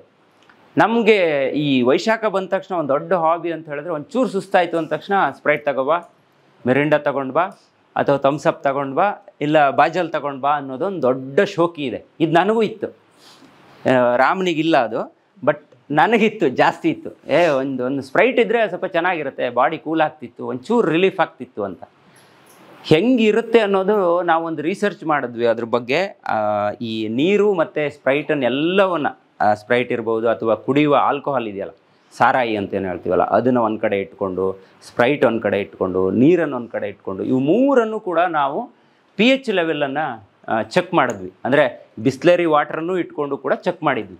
ಇದರಲ್ಲೆಲ್ಲ ಅತ್ಯಂತ ವರ್ಸ್ಟ್ ಯಾವುದು ಗೊತ್ತಾ, ಎಣ್ಣೆಗಿಂತ ವರ್ಸ್ಟ್ ಇದ್ದರೆ ಅದು ಸ್ಪ್ರೈಟ್. ಎಣ್ಣೆಗಿಂತ ವರ್ಸ್ಟು. ನಿಮ್ಮ ಬಾಡಿಗೆ ಅದು ಒಂದು ಸಲ ಒಳಗಡೆ ಹೋಯ್ತು ಅಂತ ಹೇಳಿದ್ರೆ, ಇಡೀ ಬಾಡಿಲಿರುವಂಥ ಎಲ್ಲ ಸೆಲ್ಸ್ಗಳನ್ನು ಹಾಳು ಮಾಡುವಂಥ ಕೆಪಾಸಿಟಿ ಇರೋದು ಆ ಸ್ಪ್ರೈಟು, ಥಮ್ಸಪ್ಪು, ಕೊಕೊಕೋಲಾ, ಏನು ಐಟಮ್ಗಳಿದೆ, ಪೆಪ್ಸಿ ಐಟಮ್ ಏನಿದೆ, ನಾವೇನು ಕುಡಿತಾ ಇದ್ದೀವಲ್ಲ ಅದಕ್ಕಿದೆ. ಒಂದು ಸಲ ನಿಮಗೆಲ್ಲರೂ pH ಲೆವೆಲ್ ನೋಡೋಕ್ಕಾದರೆ, ಒಂದು ಸಲ ಆನ್ಲೈನಲ್ಲೋ ಗೂಗಲಲ್ಲೋ ಎಲ್ಲೋ ಒಂದು ಕಡೆ ನೋಡಿ, ನೀವು ಮತ್ತೆ ಲೈಫಲ್ಲಿ ಅದನ್ನು ಕುಡಿಯೋದಿಲ್ಲ. ಅದು ನಮಗೋಕೆ, ನಮ್ಮ ಬಾಡಿ ತಡ್ಕೊಳ್ಳುತ್ತೆ, ನಮಗೆ ಸ್ವಲ್ಪ ಏಜ್ ಆಗಿದೆ. ನಾವು ತುಂಬ ತಪ್ಪು ಮಾಡ್ತಿರೋದು, ಸಣ್ಣ ಮಕ್ಕಳಿಗೆ ಕೂಡ ಅದನ್ನೇ ಕೊಡ್ತಾ ಇದ್ದೀವಿ. ನಾವು ಎಲ್ಲಿದ್ದೀವಿ ಅಂತ ಲೆಕ್ಕ ಹಾಕಿ ಸಣ್ಣ ಮಕ್ಕಳಿಗೂ ಕೂಡ ಸ್ಪ್ರೈಟನ್ನು ಕೊಡ್ತೀವಿ. ಇವತ್ತು ಅವನು ಹತ್ತ ಅಂದ ತಕ್ಷಣ ಸ್ಪ್ರೈಟನ್ನು ಕೊಡ್ತೀವಿ, ಅವನು ಹತ್ತ ಅಂದ ತಕ್ಷಣ ಮೊಬೈಲನ್ನು ಕೊಡ್ತೀವಿ. ಇಲ್ಲಿ ಮಾತಾಡೋಕೆ ಹೋದರೆ ಆರೋಗ್ಯದ ವಿಚಾರವಾಗಿ ಪ್ರತಿಯೊಂದನ್ನು ಮಾತಾಡ್ಬೋದು. ಅಂದರೆ ನಾವು ಒಂದೊಂದು ಹೆಜ್ಜೆ ಹಾಕೋದು ಕೂಡ ತುಂಬ ತಪ್ಪಾಗಿದೆ ಎಲ್ಲಿವರೆಗೆ ಅಂದರೆ ಇದು ನಾವು ಮಾಡ್ಕೊಂಡಿರೋ ತಪ್ಪಲ್ಲ ಇದು. ಅವ್ನು ಯಾರೋ ಮೇಲ್ಗಡೆ ಒಬ್ಬ ಕುಣಿಸ್ತಾ ಇದ್ದಾನೆ, ನಾವು ಕುಣಿತಾ ಇದ್ದೀವಿ ಅಷ್ಟೇ. ಅವನು ಲಾಟ್ ಕ್ರಿಯೇಟ್ ಮಾಡಿ ತಂದು ಹಳ್ಳಿಗೆಲ್ಲ ಸುರಿತಿದ್ದಾನೆ. ನಾವು ಏನು ಗೊತ್ತಿಲ್ಲ ನಮ್ಗೆ ಹಳ್ಳಿಯವ್ರಿಗೂ ಬಾಟಲ್ ಒಳಗಡೆ ಇರುತ್ತಂತೆ, ಅದು ತುಂಬ ಕ್ಲೀನಾಗಿರುತ್ತಂತೆ, ತುಂಬ ಪ್ಯೂರಿಫೈ ಆಗಿರುತ್ತಂತೆ. ಅದು ಪ್ಯೂರಿಫೈ ಆಗಿ ನಿಮಗೆ 6 ತಿಂಗಳುಗಳ ಕಾಲ ಸ್ಟೋರೇಜ್ ಅದನ್ನು ಕೊಡ್ತಿದ್ದಾರೆ ಅಂತ ಹೇಳಿದ್ರೆ ಅವರು ಅದಕ್ಕೆ ಎಷ್ಟು ಕೆಮಿಕಲನ್ನು ಹಾಕಿರ್ಬೇಕು. ನಿಮ್ಮ ಮನೆ ಬಾಟ್ಲಲ್ಲೇ ಮನೆ ನೀರನ್ನು ಒಂದು ಬಾಟ್ಲಲ್ಲಿ ಹಾಕಿಡಿ, 2 ದಿನ ಆದಮೇಲೆ ಹಾಳಾಗುತ್ತೆ. ಅಂದರೆ ಅದು ಶುದ್ಧವಾಗಿದೆ, ಅದರಲ್ಲಿ ಕ್ರಿಮಿ ಕೀಟಾಣುಗಳು ಕರೆಕ್ಟಾಗಿದ್ದಾವೆ, ಹಾಗಾಗಿ ಅದು ಹಾಳಾಗಿದೆ ನೀರು ಅಂತ ಅರ್ಥ. ಅಂದರೆ ಆ ಒಂದು ನೀರು ನಮ್ಮ ಬಾಡಿಗೆ ಹೋದರೆ ಒಳ್ಳೆಯದು. ಅಲ್ಲಿ 6 ತಿಂಗಳು ಇಡುವಂಥ ಕೆಲವೊಂದು ಐಟಮ್ಗಳನ್ನು ನಾವು ತಂದು ಇಡ್ತೀವಲ್ಲ, 6 ತಿಂಗಳಾದರೂ ಅದು ಹಾಳಾಗಲ್ಲ ಅಂತ ಏನು ಹೇಳ್ತೀವಲ್ಲ, ಅದರಲ್ಲಿ ಯಾವುದೇ ಕ್ರಿಮಿ ಕೀಟಾಣುಗಳಿಲ್ಲ, ಅದರಲ್ಲಿ ಬರೀ ಕೆಮಿಕಲ್ಲೇ ಇಟ್ಬಿಟ್ಟು ಅದನ್ನು ಹಾಳು ಮಾಡದೆ ಅದು ಹಾಗೆ ಸ್ಟೋರ್ ಆಗಿರುತ್ತಲ್ಲ, ಅದು ನಮ್ಮ ಬಾಡಿಗೆ ಕೆಟ್ಟದ್ದು. ಇಷ್ಟನ್ನು ಅರ್ಥ ಮಾಡ್ಕೋಬೇಕು. ಅಂದರೆ ನಾವು ಕುಡಿಯುವಂಥ ನೀರು ಅದರಲ್ಲಿ ಬೇಕಾಗಿರುವಂಥ ಕ್ರಿಮಿ ಕೀಟಾಣುಗಳು ಇರಬೇಕು. ನೀವು ದೊಡ್ಡ ಕಾಡಿಗೆ ಹೋಗ್ತೀರಾ, ಕಾಡಿಗೆ ಹೋದಾಗ ಒಂದು ಕಡೆಯಿಂದ ಜರಿಯಿಂದ ನೀರು ಹರ್ಕೊಂಡು ಬರುತ್ತೆ. ನಿಮಗೆ ಸಾಧ್ಯ ಆದರೆ ಆ ನೀರನ್ನು ಒಂದು ಸಲ ಆದರೂ ಕುಡ್ಕೊಬನ್ನಿ. ನೀವು ಒಂದು ದಿನ, ಈಗ ಮೊನ್ನೆ ಇಲ್ಲೇ ಒಬ್ಬ ಹುಡುಗ ಒಂದು ಕಾಡಿಗೆ ಹೋದ, ನಿಮ್ಗೆ ಗೊತ್ತಿರ್ಬೋದು, ನಾನೇ ಆ ಹುಡುಗನ್ನ ಮಾತಾಡಿಸಿದ್ದೆ ನಮ್ಮ ಒಂದು ಚಾನಲಲ್ಲಿ. ಅವನು 1 ವಾರಗಳ ಕಾಲ ಅವನಿಗೆ ನೀರಿಲ್ಲ ಏನಿಲ್ಲ, ಒಂದು ನಾಯಿ ಇತ್ತು ಅವನ ಹತ್ರ, ಅವ್ನು ಕಾಡಲ್ಲೇ ಇದ್ದ ಅಂಥೇಳಿ ದೊಡ್ಡ ನ್ಯೂಸ್ ಆಯ್ತು ನಮ್ಮ ಇಲ್ಲಿ. ಹಾಂ ಹೌದು, ಅವ್ನು ಹೆಂಗೆ ಬದುಕದ ಹಾಗಾದರೆ ಅಂತ ಸುಮಾರು ಜನರಿಗೆ ಕ್ವಶನ್. ಅವ್ನು ಹೆಂಗೆ ಬದುಕದ? ಈಗ ಅವನಿಗೇನೂ ಇಲ್ಲ, ಅವನು ಸರಿಯಾಗಿ ಟಿಫಿನ್ ಮಾಡಿದ್ನೋ ಇಲ್ಲೋ ಗೊತ್ತಿಲ್ಲ. ಹೌದು, ವೀಕ್ ಆಗ್ತಾರೆ, ಕಾಮನ್ ಅದು. ಅವನಿಗೇನೂ ಇಲ್ಲ. ಅವನ ಹತ್ರ ನಾನು ಕೇಳಿದೆ, ನೀನು ಏನು ಹೆಂಗೆ ಬದುಕಿದೆ ನೀನು ಅಂತ. ಅವನಿಗೊಂದು 2-3 ಒಳ್ಳೆ ಪಾಯಿಂಟ್ ಇತ್ತು ಅವನ ಹತ್ರ. ಅಂದರೆ ಒಂದು, ಅವನಿಗೆ ಗೊತ್ತಾಯ್ತು ನೀರು ಕುಡಿದ್ರೆ ಬದುಕ್ತೀನಿ ನಾನು ಅಂತ. ಮೆಂಟಲಿ ತುಂಬ ಸ್ಟ್ರಾಂಗ್ ಇರಲಿಲ್ಲ ಆ ಹುಡುಗ, ಅದೇ ಒಂದು ಪ್ಲಸ್ ಪಾಯಿಂಟ್ ಅವನಿಗೆ. ಅವ್ನು ನಮ್ಮ ಥರ ತುಂಬ ಸ್ಟ್ರಾಂಗ್ ಇದ್ದು ಆ ಕಡೆಯಿಂದ ಹುಲಿ ಬರುತ್ತೆ, ಈ ಕಡೆಯಿಂದ ಚಿರತೆ ಬರುತ್ತೆ, ಅಯ್ಯೋ ನಾನು ಮನೆಗೆ ಹೋಗಿಲ್ಲ ಸತ್ತೋಗ್ಬಿಡ್ತೀನಿ, ಕೆಳಗಡೆ ಅದು ಕಚ್ಚಿದ್ರೆ ನಮಗೆ ವಿಷ ಬರುತ್ತೆ, ಮೇಲ್ಗಡೆ ಹಾವುಗಳಿದ್ದಾವೇನೋ, ಅದಿದ್ದಾವೆ ಇದಿದ್ದಾವೇನೋ, ಏನೂ ಥಿಂಕ್ ಮಾಡಿಲ್ಲ ಅವನು. ಆ ಥರ ಥಿಂಕ್ ಮಾಡೋರಾಗಿದ್ದರೆ, ಅದು ನನ್ನನ್ನು ಏನಾದ್ರು ಕಾಡಲ್ಲಿ ಬಿಟ್ಟಿದ್ರೆ ನಾನು ಅದೆಲ್ಲ ಥಿಂಕ್ ಮಾಡ್ತಾಯಿದ್ದೆ. ನಿಮ್ಮನ್ನು ಬಿಟ್ಟಿದ್ರೆ ಥಿಂಕ್ ಮಾಡ್ತಿದ್ರಿ, ಅಯ್ಯೋ ಹಾವು ಬರುತ್ತೇನೋ, ಚೇಳು ಕಚ್ಚುತ್ತೇನೋ, ಇಲ್ಲ ಇಂಬಳ ಕಚ್ಚಿಬಿಟ್ಟು ನನಗೆ ಇನ್ನೊಂದೇನೋ ಆಗುತ್ತೇನೋ ಅಂತ ಹಂಗೆ ಅಂದ್ಕೊಂಡೆ ನಾವು ಸತ್ತೋಗ್ತಿದ್ವಿ. ಒಂದು 3 ದಿನಕ್ಕೆ ನಾವು ಇರ್ತಿರಲಿಲ್ಲ. ಆ ಹುಡುಗ 7 ದಿನ ಇದ್ದ. ಕಾರಣ ಏನಂದರೆ, ಒಂದು, ಈ ಥರ ಏನು ಥಿಂಕ್ ಮಾಡಿಲ್ಲ. ಅದಕ್ಕೆ ಹೇಳೋದು, ನಾವು ತುಂಬ ಯೋಚನೆಗಳನ್ನು ಮಾಡಬಾರ್ದು. ಇವತ್ತು ಬದುಕಿದ್ದೀವಿ, ಇವತ್ತು ಇದ್ದೀವಿ, ಖುಷಿಯಾಗಿರೋಣ, ಎಲ್ಲರನ್ನೂ ನೋಡಿ ಖುಷಿಯಾಗಿರೋಣ ಅಂತ ಅಂದ್ಕೊಂಡ್ರೆ ನಮ್ಮ ಆರೋಗ್ಯ ತುಂಬ ಚೆನ್ನಾಗಿರುತ್ತೆ. ಆ ಹುಡುಗ ಇನ್ನೊಂದು ಪ್ಲಸ್ ಏನು ಮಾಡಿದ್ದ ಅಂತ ಹೇಳಿದ್ರೆ, ಕಾಡಲ್ಲಿ ನೀರು ಸಿಕ್ತಂತೆ ಅವನಿಗೆ, ಜರಿಯಿಂದ ಹರ್ಕೊಂಡು ಬರ್ತಾಯಿತ್ತು. ಅಂದರೆ ಈ ಮರದ ಬೇರಿಂದ ಯಾವ್ಯಾವ ನೀರುಗಳು ಹರ್ಕೊಂಡು ಬರುತ್ತಲ್ಲ, ಅದನ್ನು ಕುಡಿಬೇಕು ನಾವು. ಅದರಲ್ಲಿ ಇರುವಂಥ ಎನರ್ಜಿ ಬೇರೆ ಯಾವುದರಲ್ಲೂ ಕೂಡ ಇರೋದಿಲ್ಲ. ನಾವು ಅದನ್ನು ಕುಡಿದ್ರೆ ಇನ್ನೂ ಚೆನ್ನಾಗಿರುತ್ತೆ ನಮ್ಮ ಆರೋಗ್ಯ. ಸೊ ಆ ಹುಡುಗ ಬದುಕಿದ್ದ ಹೆಂಗೆ, ಆ ನೀರನ್ನು ಕುಡ್ಕೊಂಡು 7 ದಿನಗಳ ಕಾಲ ಅವನು ಬದುಕಿದ. ಅವನಿಗೆ ಬಂದ ತಕ್ಷಣ ಎಲ್ಲ ಟೆಸ್ಟ್ಗಳು ಮಾಡಿದ್ದಾರೆ, ಹಾರ್ಟಿಂದ ಹಿಡಿದು BP ಇರ್ಬೋದು, ಶುಗರ್ ಇರ್ಬೋದು, ಪ್ರತಿಯೊಂದನ್ನು ಕೂಡ ಟೆಸ್ಟ್ ಮಾಡಿದ್ದಾರೆ, ಎಲ್ಲವೂ ಕೂಡ ನಾರ್ಮಲ್ ಬಂದಿದೆ. ಇದಕ್ಕಿಂತ ದೊಡ್ಡ ಎಕ್ಸಾಂಪಲ್ ಬೇಕಾಗಿಲ್ಲ. ಆಮೇಲೆ ಇನ್ನೊಂದು ಏನಂತ ಹೇಳಿದ್ರೆ, ನಮ್ಮ ಆರೋಗ್ಯ ಚೆನ್ನಾಗಿರಬೇಕು ಅಂತ ಹೇಳಿದ್ರೆ ನಾವು ನಗ್ನಗ್ತಾ ಇರಬೇಕು, ಪಕ್ಕದವ್ರನ್ನ ನೋಡಿ ಖುಷಿ ಪಡ್ತಾ ಇರಬೇಕು. ನಮ್ಗೆ ಯಾರ ಮೇಲೂ ಹೊಟ್ಟೆ ಕಿಚ್ಚಿಡಬಾರ್ದು. ಏನು ಮಾಡೋಕ್ಕಾಗುತ್ತೆ? ಹೊಟ್ಟೆ ಕಿಚ್ಚು ಕಟ್ಕೊಂಡು ನಾವೇನು ಮಾಡೋದು? ಪಕ್ಕದ ಮನೆ ನೋಡಿದ್ರೆ ಖುಷಿ ಪಡ್ಬೇಕು ನಾವು ಇಲ್ಲೆಲ್ಲ ಸಿಕ್ಕಿದ್ರೆ. ಈಗ ನೀವು ನಿಮ್ಮ ಭಾಗ್ಯ ಇದು, ನೀವೆಲ್ಲ ಒಂದು ಆದಿತ್ಯವಾರ ಆದರೂ ಕೂಡ ಇಲ್ಲೆಲ್ಲ ಬಂದು ಒಳ್ಳೆ ರೀತಿಯಿಂದ ಎಲ್ಲರೂ ಕೂತ್ಕೊಂಡು ನಂಗೆ ಖುಷಿ ಆಗ್ತಾಯಿತ್ತು. ನಮಗೆ ಗೊತ್ತಿಲ್ಲ, ನಮಗೆ ಎಲ್ಲ ದಿನವೂ ಡ್ಯೂಟಿ ಇರುತ್ತೆ, ನಾವು ಎಲ್ಲೆಲ್ಲೋ ಹೋಗ್ತೀವಿ, ಏನೇನೋ ಮಾಡ್ತಾ ಇರ್ತೀವಿ. ಆದರೆ ನೀವು ಇಷ್ಟೊಂದು ನೋಡಿ, ಈ ವಾರ ಏನು ಮಾಡಿದ್ರೆ ನೆಕ್ಸ್ಟ್ ವಾರ ಓದಿ ಹೇಳ್ತೀರಾ, ಹೋದ ತಿಂಗಳು ಏನು ಮಾಡಿದ್ರಿ, ಇಲ್ಲಿ ಬಂದು ಎಲ್ಲವನ್ನ ನೀಟಾಗಿ ಬರೆದಿಡ್ತೀರಾ. ಮತ್ತೆ ಪುನಃ ಹೌದಲ್ಲ, ಅವತ್ತು ಬೆಳಿಗ್ಗೆ ಅಲ್ಲಿ ಹೋಗಿದ್ವಲ್ಲ, ಅಲ್ಲಿ ಮೀಟಿಂಗ್ ಆಯ್ತಲ್ಲ, ಅವತ್ತು ಅವ್ರು ನಮ್ಮ ಜೊತೆಗಿದ್ರಲ್ಲ, ಇವತ್ತು ಅವ್ರು ಇಲ್ಲಲ್ಲ, ತೀರೋದ್ರಲ್ಲ, ಇವತ್ತು ನಾನು ಅವತ್ತು ಎಷ್ಟು ಆರೋಗ್ಯವಾಗಿದ್ದೆ ಅಲ್ಲ, ಇವತ್ತು ನನಗೂ ಈ ಒಂದಿಷ್ಟು ಡಿಸೀಸ್ ಬಂದಿತ್ತಲ್ಲ, ಇದೆಲ್ಲ ಯೋಚನೆಗಳು ಬರುತ್ತೆ. ನಾನು ಹೇಳ್ದನಲ್ಲ, ಆರೋಗ್ಯ ಕೆಟ್ಟಾಗಲೇ ಆರೋಗ್ಯ ಸರಿ ಇರುವ ದಿನಗಳ ವ್ಯಾಲ್ಯೂ ಗೊತ್ತಾಗೋದು. ಅದ್ರ ಬಗ್ಗೆ ನಾವೆಲ್ಲ ಇನ್ನಾದರೂ ಗಮನ ಹರಿಸ್ಬೇಕು. ಆಮೇಲೆ ಮನೆಯಲ್ಲಿ ತುಂಬ ಜನ ಉಪ್ಪುಗಳನ್ನು ಯೂಸ್ ಮಾಡ್ತಾರೆ. ಈಗ ಒಂದು ಸ್ಟೈಲ್ ಬಂದಿದೆ, ಎಂತಾದರೂ ಹುಡಿ ಉಪ್ಪು ತಗೋಬಾ, ಹುಡಿ ಉಪ್ಪು ಹಾಕು ನನಗೆ ಅನ್ನು.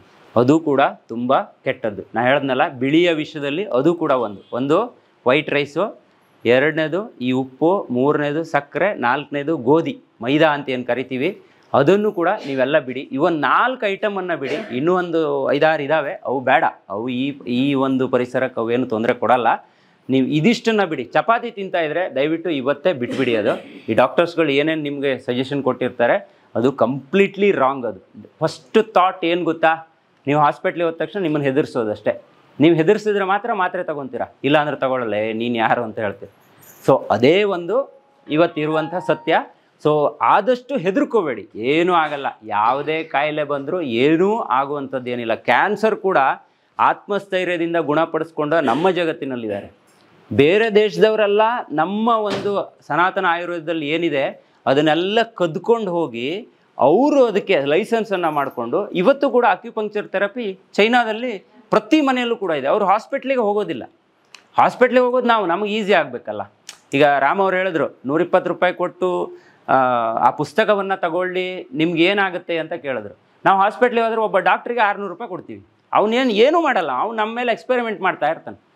ಸ್ಟೆಥೋಸ್ಕೋಪ್ ಹಾಕ್ತಾನೆ, ಹಿಡಿತಾನೆ, ಅದು ಇದೆಯಾ ಇದು ಎಲ್ಲ ನಿಮ್ಮ ಹತ್ರ ಕೇಳ್ತಾನೆ. ಅವನಿಗೇನು ಗೊತ್ತಾಗಲ್ಲಲ್ಲ, ಅವನಿಗೇನು ಗೊತ್ತಾಗಲ್ಲ. ಅದು ಅವನೇ ನಿಮ್ಮ ಹತ್ರ ಕೇಳ್ತಾನೆ, ಜ್ವರ ಇದೆಯಾ, ರಾತ್ರಿ ಬಂತ, ಬೆಳಿಗ್ಗೆ ಬಂತ. ಈಗ ನಮ್ಮ ಅಜ್ಜಿಯಂದಿರಿಗೆಲ್ಲ ಆಲ್ಮೋಸ್ಟ್ ಗೊತ್ತಿರುತ್ತೆ, ರಾತ್ರಿ ಜ್ವರ ಬಂದರೆ ಏನು ಕೊಡಬೇಕು, ಬೆಳಿಗ್ಗೆ ಜ್ವರ ಬಂದರೆ ಏನು ಕೊಡಬೇಕು, ಎಲ್ಲ ಗೊತ್ತಿರುತ್ತೆ ಅವ್ರಿಗೆ.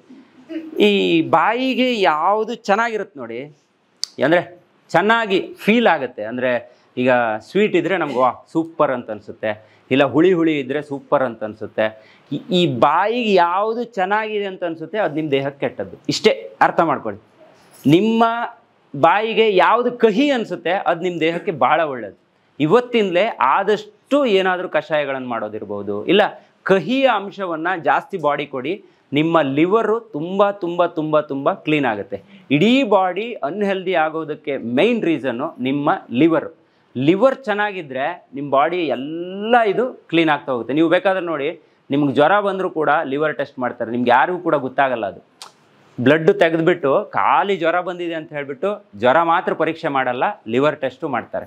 ಲಿವರನ್ನು ಚೆನ್ನಾಗಿಟ್ಕೊಳ್ಳೋದು ಹೆಂಗೆ ಅಂತ ಹೇಳಿದ್ರೆ, ನೀವು ಕಹಿಯ ಪದಾರ್ಥಗಳನ್ನು ಆಗಾಗ ಕುಡಿಬೇಕು. ಇದೆಲ್ಲ ನಮ್ಮ ಅಜ್ಜಿಯಂದಿರು ಕಷಾಯ ಕೊಡೋದ್ರ ಮೂಲಕ ಮಾಡ್ತಾಯಿದ್ರು. ಅಥವಾ ಹಬ್ಬಕ್ಕೆ ಒಂದೊಂದಿಷ್ಟು ಕಷಾಯಗಳನ್ನು ಮಾಡೋದು, ಹಬ್ಬಕ್ಕೊಂದಿಷ್ಟು ಹೆಲ್ದಿ ಫುಡ್ಗಳನ್ನು ಮಾಡೋದು, ಈ ಥರ ಎಲ್ಲ ಇತ್ತು ಮೊದಲು. ಆದರೆ ಇವತ್ತು ಅವ್ಯಾವುದು ಕೂಡ ಇಲ್ಲ. ಅದನ್ನೆಲ್ಲ ಹಾಳು ಮಾಡ್ಕೊಂಡಿದ್ದು ನಾವು. ನಾನು ಹೇಳೋದು, ಇಲ್ಲಿವರೆಗೆ ಬರೋದಂತೂ ಬಂದಿದ್ದೀವಿ, ಆದರೆ ಇನ್ನು ಮುಂದೆ ಆದರೂ ಸ್ವಲ್ಪ ಎಚ್ಚೆತ್ಕೊಂಡಿರೋಣ. ತುಂಬ ಅಪ್ಡೇಟ್ ಬೇಡ. ನಮ್ಮ ಮಕ್ಕಳು ಬೆಂಗಳೂರಲ್ಲಿದ್ದಾರೆ, ಏನೇನೋ ತಗೊಂಡು ಬಂದು ಕೊಡ್ತಾರೆ, ತಿಂತಾರೆ. ಓಕೆ, ಒನ್ ಟೈಮ್ ತಿನ್ನಿ, ಅಂದರೆ ತಿನ್ನಲೇಬಾರ್ದು ಅಂತಲ್ಲ. ಇವತ್ತು ತಿಂದರೆ ಅದನ್ನು ಬ್ಯಾಲೆನ್ಸ್ ಮಾಡ್ಕೊಳ್ಳೋಕೆ ಒಂದಿಷ್ಟು ದಿನ ಬೇಕು. ಆ ದಿನಗಳನ್ನು ಕೊಡಿ. ಆದಷ್ಟು ಕೆಲಸ ಮಾಡಲಿ. ನಿಮ್ಮ ಮಕ್ಕಳಾದರೂ ಕೂಡ ಅಷ್ಟೇ, ಅಯ್ಯೋ ನಮ್ಮ ಮಗ ಕೆಲಸ ಮಾಡ್ತಾನೆ, ಕೆಲಸ ಮಾಡೋದು ಬೇಡ ಅಂತ ಹೇಳಬೇಡಿ. ಕೆಲಸ ಮಾಡಿದ್ರೆ ಮಾತ್ರ ಬಾಡಿ ಚೆನ್ನಾಗಿರ್ಬೋದು. ಪ್ರತಿಯೊಂದು ಸಂದು ಕೂಡ ವರ್ಕ್ ಆಗಬೇಕಂತೆ. ಅಂದರೆ ಈಗ ನಾವೆಲ್ಲ ಬಸ್ಸು ಕಾರೆಲ್ಲ ಓಡಿಸ್ತಿರ್ಬೇಕಾದ್ರೆ ಅದು ಪ್ರತಿದಿನ ಓಡಿಸ್ತಾ ಇದ್ದರೆ ಚೆನ್ನಾಗಿರುತ್ತೆ ಅಂತ ಹೇಳ್ತೀವಿ. ಅಲ್ಲೇ ಇಟ್ಬಿಟ್ಟಿದ್ರೆ ಅದೇನೋ ಸರಿಯಾಗಿ ವರ್ಕೇ ಆಗಲ್ಲ ಮರೆ ಅಂತೀವಿ. ಹಾಗೆ ಯಾವುದನ್ನು ಕೂಡ ಅಲ್ಲೇ ಇಡಬಾರ್ದು. ನಮ್ಮ ಬಾಡಿನೂ ಕೂಡ ಅಷ್ಟೇ. ಬಂದಿದ್ದೀವಿ, ಆದಷ್ಟು ದಿನ ಖುಷಿಯಾಗಿರಬೇಕು. ಹಂಗಂತ ಹೇಳಿ ಎಲ್ಲರ ಹೆಲ್ತು ಒಂದೇ ಥರ ಇರಬೇಕು ಅಂತಲೂ ಕೂಡ ಎಲ್ಲೂ ಹೇಳೋಕೆ ಆಗಲ್ಲ. ಸೊ ಒಬ್ಬೊಬ್ಬರ ದೇಹ ಸ್ಥಿತಿ ಒಂದೊಂದು ಥರ ಇರುತ್ತೆ. ಆದರೆ ಯಾವುದೇ ಕಾರಣಕ್ಕೂ ಕೂಡ ಹೆದರ್ಕೋಬೇಡಿ. ಆಮೇಲೆ ಆದಷ್ಟು ಆಸ್ಪತ್ರೆಯನ್ನು ಅವಾಯ್ಡ್ ಮಾಡಿ, ಟ್ಯಾಬ್ಲೆಟ್ ತಗೊಳ್ಳೋದನ್ನು ಕಡಿಮೆ ಮಾಡಿ. ಟ್ಯಾಬ್ಲೆಟ್ಟು ಇದು ಒಂದು ನಮಗೆ ಮುಂದೆ ಜಾಸ್ತಿ ರೋಗಗಳು ಬರೋದಕ್ಕೆ ಒಂದು ಕಾರಣ ಆಗುತ್ತೆ. ಆಮೇಲೆ ಏನು ನೀವು ಅಂಗಡಿಯಿಂದ ಕೆಲವೊಂದು ತರಕಾರಿಗಳನ್ನು ತರ್ತೀರಾ, ಅದನ್ನು ಕೂಡ ನೀವು ಮನೆಗೆ ತಂದ ನಂತರ ಒಂದಿಷ್ಟು ಗಂಟೆಗಳ ಕಾಲ ನೀರಲ್ಲಿ ಅದನ್ನು ನೆನೆಸಿ ಅನಂತರದಲ್ಲಿ ಅದನ್ನು ಪದಾರ್ಥ ಮಾಡಿ. ಯಾಕಂತ ಹೇಳಿದ್ರೆ ಇವತ್ತು ತುಂಬ ಕೆಮಿಕಲ್ಗಳನ್ನು ಹಾಕ್ತಿದ್ದಾರೆ. ನನ್ನ ಬೆಳೆ ಚೆನ್ನಾಗಾಗಬೇಕು ಅಂತ ಹೇಳಿದ್ರೆ ನಾನು ಕೆಮಿಕಲ್ ಹೊಡಿಲೇಬೇಕು. ಈಗ ನಾನು ಅವರು ಇಬ್ಬರು ಒಂದೊಂದು ಕಡೆ ಗದ್ದೆಯಲ್ಲಿ ಏನೋ ಒಂದು ಬೆಳೆದ್ವಿ ಅಂತ ಹೇಳಿದ್ರೆ ನಾನು ಕೆಮಿಕಲ್ ಹಾಕಿಲ್ಲ, ನಂದು ಏನೂ ಬರೋದೇ ಇಲ್ಲ. ಅವರು ಚೆನ್ನಾಗಿ ಫಸಲು ಬರುತ್ತೆ. ಯಾಕಂತ ಹೇಳಿದ್ರೆ ಅವ್ರು ಕೆಮಿಕಲ್ ಹಾಕಿರ್ತಾರೆ. ಸೊ ಹಂಗಂಥೇಳಿ ಯಾವ ರೈತರಿಗೂ ಕೂಡ ಕೆಮಿಕಲ್ ಹಾಕದೆ ಇವತ್ತು ಪ್ರೊಡ್ಯೂಸ್ ಮಾಡೋಕ್ಕೆ ಸಾಧ್ಯನೇ ಇಲ್ಲ. ನೀವೆಲ್ಲ ಈಗ ಭತ್ತ ಬೆಳೀತಾ ಇದ್ರು ಕೂಡ ಅದೇನೋ ಯೂರಿಯಾನೋ ಸುಫಾಲನೋ ಏನೋ ಅಂತಂದು ಹಾಕ್ತೀರಾ ಗದ್ದೆಗೆ, ಅದು ತುಂಬ ಕೆಟ್ಟದಾಗ್ತಾ ಇದೆ. ಅದನ್ನು ಯಾರು ಕೂಡ ಈಗ ಸಡನ್ಲಿ ಸ್ಟಾಪ್ ಮಾಡೋಕ್ಕೆ ಆಗೋದಿಲ್ಲ. ಯಾಕಂದರೆ ಒಳ್ಳೆ ಇಳುವರಿ ಬರಬೇಕು ಅಂತ ಹೇಳಿದ್ರೆ ನಾವು ಕೆಮಿಕಲ್ ಹಾಕಲೇಬೇಕು. ನಾನು ಹೇಳೋದು, ನೀವು ತರುವಂಥ ಅಂಗಡಿಯಿಂದ ಏನೇನು ತರಕಾರಿಗಳನ್ನು ತರ್ತೀರಾ ಅದನ್ನು ಆಲ್ಮೋಸ್ಟ್ ನೀವು ಮನೆಯಲ್ಲೇ ಬೆಳ್ಕೊಳ್ಳೋಕೆ ಏನಾದರೂ ಅವಕಾಶಗಳಿದ್ದರೆ ಬೆಳ್ಕೊಳ್ಳಿ ಅಂತ ಹೇಳೋಕೆ ಇಷ್ಟಪಡ್ತೀನಿ. ಜೊತೆಗೆ ಯಾವುದೇ ತರಕಾರಿಗಳಂತಂದರೂ ಒಂದು ಗಂಟೆ ಆದರೂ ಕೂಡ ಅದನ್ನು ನೀರಲ್ಲಿ ನೆನೆ ಹಾಕಿ. ನೀರಲ್ಲಿ ನೆನೆ ಹಾಕಿದಾಗ ನಿಮ್ಗೆ ಅದಕ್ಕೆ ಏನೇನು ಕೆಮಿಕಲ್ ಹಾಕಿರ್ತಾರೆ ಆ ಕೆಮಿಕಲ್ ಎಲ್ಲವೂ ಕೂಡ ನೀರಲ್ಲಿ ಹೋಗುತ್ತೆ, ಅದು ರಿಮೂವ್ ಆಗುತ್ತೆ. ರಿಮೂವ್ ಆದ ನಂತರ ನೀವು ಮತ್ತೆ ಆ್ಯಸ್ ಇಟ್ ಈಸ್ ನಿಮ್ಗೆ ಹೆಂಗೆ ಬೇಕೋ ಹಾಗೆ ಅದನ್ನು ಯೂಸ್ ಮಾಡ್ಬೋದು.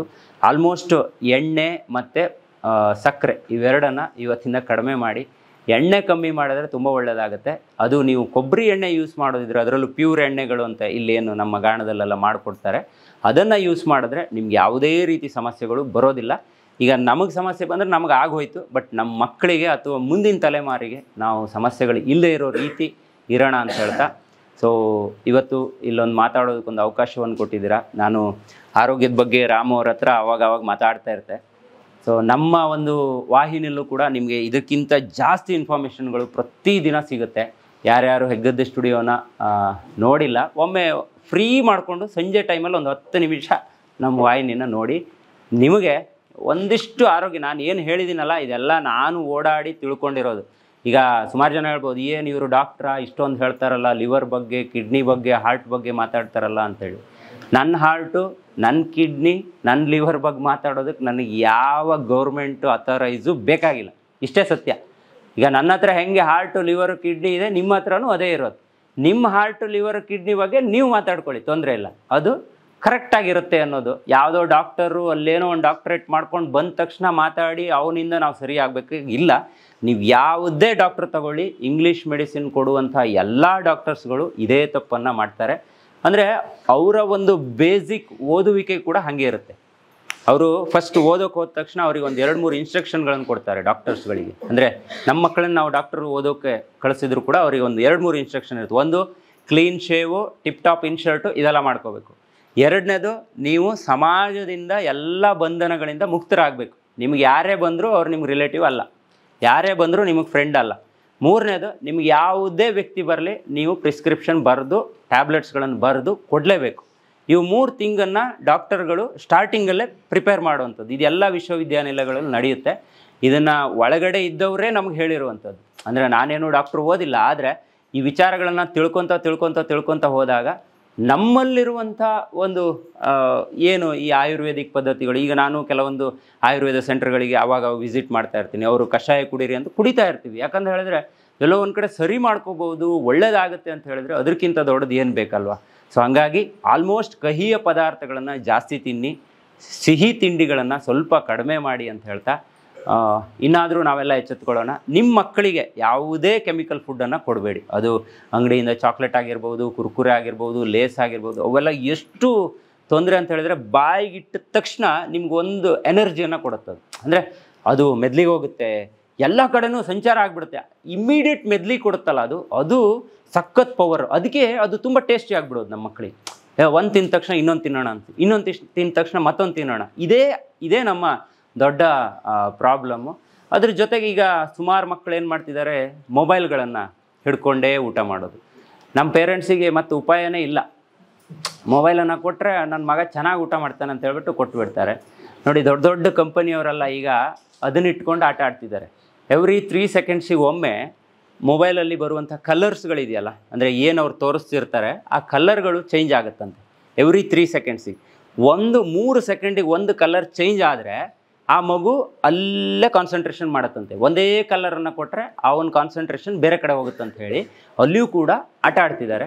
ಇದು ದೊಡ್ಡ ಉದ್ಯಮಿಗಳು, ದೊಡ್ಡ ಕಂಪನಿಗಳನ್ನು ಮಾಡಿಕೊಂಡು ಇವತ್ತು ಅದನ್ನು ಒಂದು ಬಂಡವಾಳ ಮಾಡ್ಕೊಂಡಿದ್ದಾರೆ. ಅಂದರೆ ಪ್ರತಿ ಮನೆಯಲ್ಲೂ ನೋಡಿ ಯೂಟ್ಯೂಬ್ ಹಾಕಿಬಿಟ್ಟು ಮಕ್ಕಳಿಗೆ ಆಟ ಆಡೋ ಕೊಟ್ಬಿಟ್ಟು ಊಟ ಮಾಡಿಸ್ತಿರ್ತಾರೆ. ಅಂದರೆ ನಾವು ಊಟ ಮಾಡೋ ಆಹಾರ ಹೆಂಗಿರಬೇಕು ಅಂತ ಹೇಳಿದ್ರೆ, ಅವು ಕೈಯಿಂದ ಏನು ಪ್ಲೇಟಿಗೆ ಹೋಗುತ್ತೆ ನಮ್ಮ ಕೈ, ಅಲ್ಲಿಂದ ನಮ್ಮ ಬಾಯಿಗೆ ಹೋಗಿ ಅದು ನಾವು ಅಗದು ಒಳಗಡೆ ಹೋಗೋ ತನಕ ನಾವು ಫೀಲ್ ಮಾಡ್ಕೋಬೇಕಂತ. ಈ ಫೀಲ್ ಯಾರೂ ಮಾಡ್ಕೊತಿರ್ಲಿಲ್ಲ.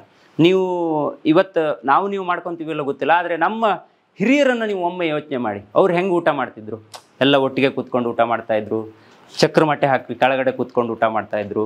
ಮತ್ತು ಒಂದು ಅಗಳಿಗೆ ರಾಜ್ಕುಮಾರ್ ಅವ್ರನ್ನ ಈ ವಿಚಾರದಲ್ಲಿ ನಾನು ತುಂಬ ನೆನೆಸ್ಕೊತೀನಿ. ಅವರು ಒಂದು ಊಟಕ್ಕೆ ಕೂತ್ರೆ ಎಷ್ಟು ಖುಷಿ, ಒಂದಿಷ್ಟೇ ಊಟ ಇದ್ರೂ ಅಷ್ಟು ತೃಪ್ತಿಯಾಗಿ ಊಟ ಮಾಡೋರಂತೆ. ಅಂದರೆ ಲಾಸ್ಟ್ ಕೈ ಬೆರಳನ್ನ ನೆಕ್ಕೊಂಡು ಅದನ್ನು ಫೀಲ್ ಮಾಡ್ಕೊಳ್ಳೋರಂತೆ. ಆಹಾ, ಇಷ್ಟು ಚೆನ್ನಾಗಿರೋ ಊಟ ಸಿಕ್ತಲ್ವ ಇವತ್ತು ಅಂತ. ಅಂದರೆ ಯಾವುದೂ ಕಡಿಮೆ ಆಗಿರೋದಿಲ್ಲ ಅವ್ರಿಗೆ, ಆದರೂ ಕೂಡ ಅವ್ರಿಗೆ ಅಷ್ಟು ಫೀಲ್ ಇತ್ತು.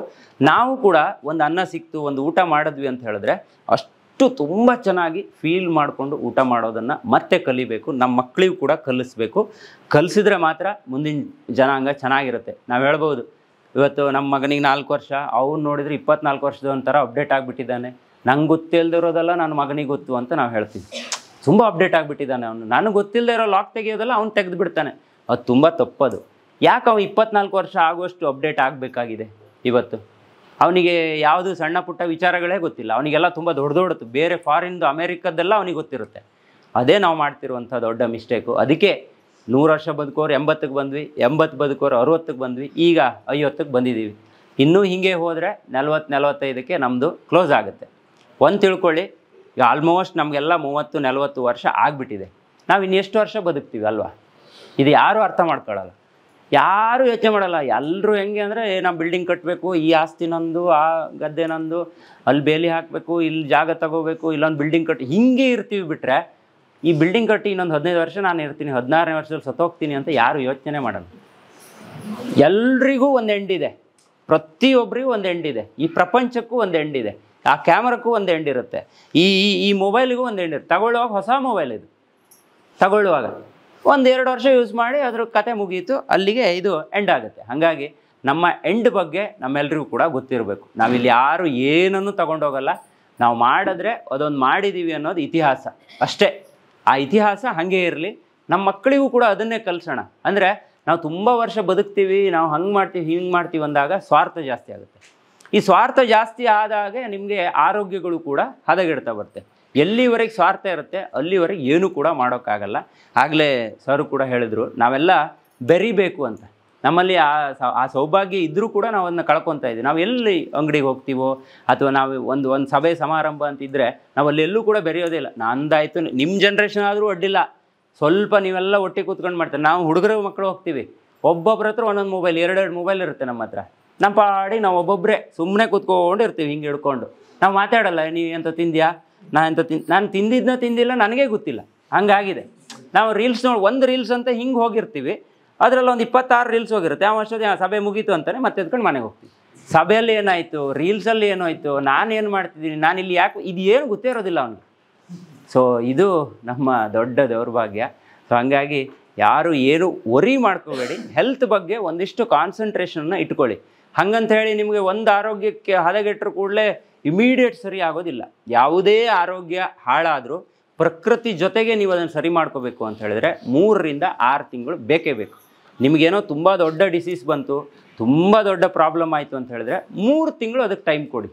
ಆಲ್ಮೋಸ್ಟ್ ನೀವು ತಿನ್ನೋ ಆಹಾರ ಶೈಲಿನೇ ಸ್ವಲ್ಪ ಯಾರಿಂದಾದರೂ ನೋಡಿನೋ ಕೇಳಿನೋ ಸ್ವಲ್ಪ ಚೇಂಜ್ ಮಾಡ್ಕೊಳ್ಳಿ, ಅದು ನಿಮಗೆ 100% ರಿಸಲ್ಟ್ ಕೊಡುತ್ತೆ. ವರಿ ಮಾಡ್ಕೋಬೇಡಿ. ಸೊ ನಾವಿವತ್ತು ಇಲ್ಲಿಗೆ ಬಂದಿದ್ದು ಕೂಡ ಅಷ್ಟೇ, ನಿಮ್ಮೆಲ್ಲರ ಆರೋಗ್ಯ ಚೆನ್ನಾಗಿರಲಿ ಮತ್ತು ನಿಮ್ಮ ಮನೆಯವರ ಆರೋಗ್ಯ ಚೆನ್ನಾಗಿರಲಿ ಅನ್ನುವಂಥ ಒಂದು ದೃಷ್ಟಿಲಿ ನಾವಿವತ್ತು ಇಲ್ಲಿಗೆ ಬಂದು ನಿಮ್ಗೆ ಇಷ್ಟನ್ನು ಹೇಳುವ ಪ್ರಯತ್ನವನ್ನು ಮಾಡಿದ್ದೀವಿ.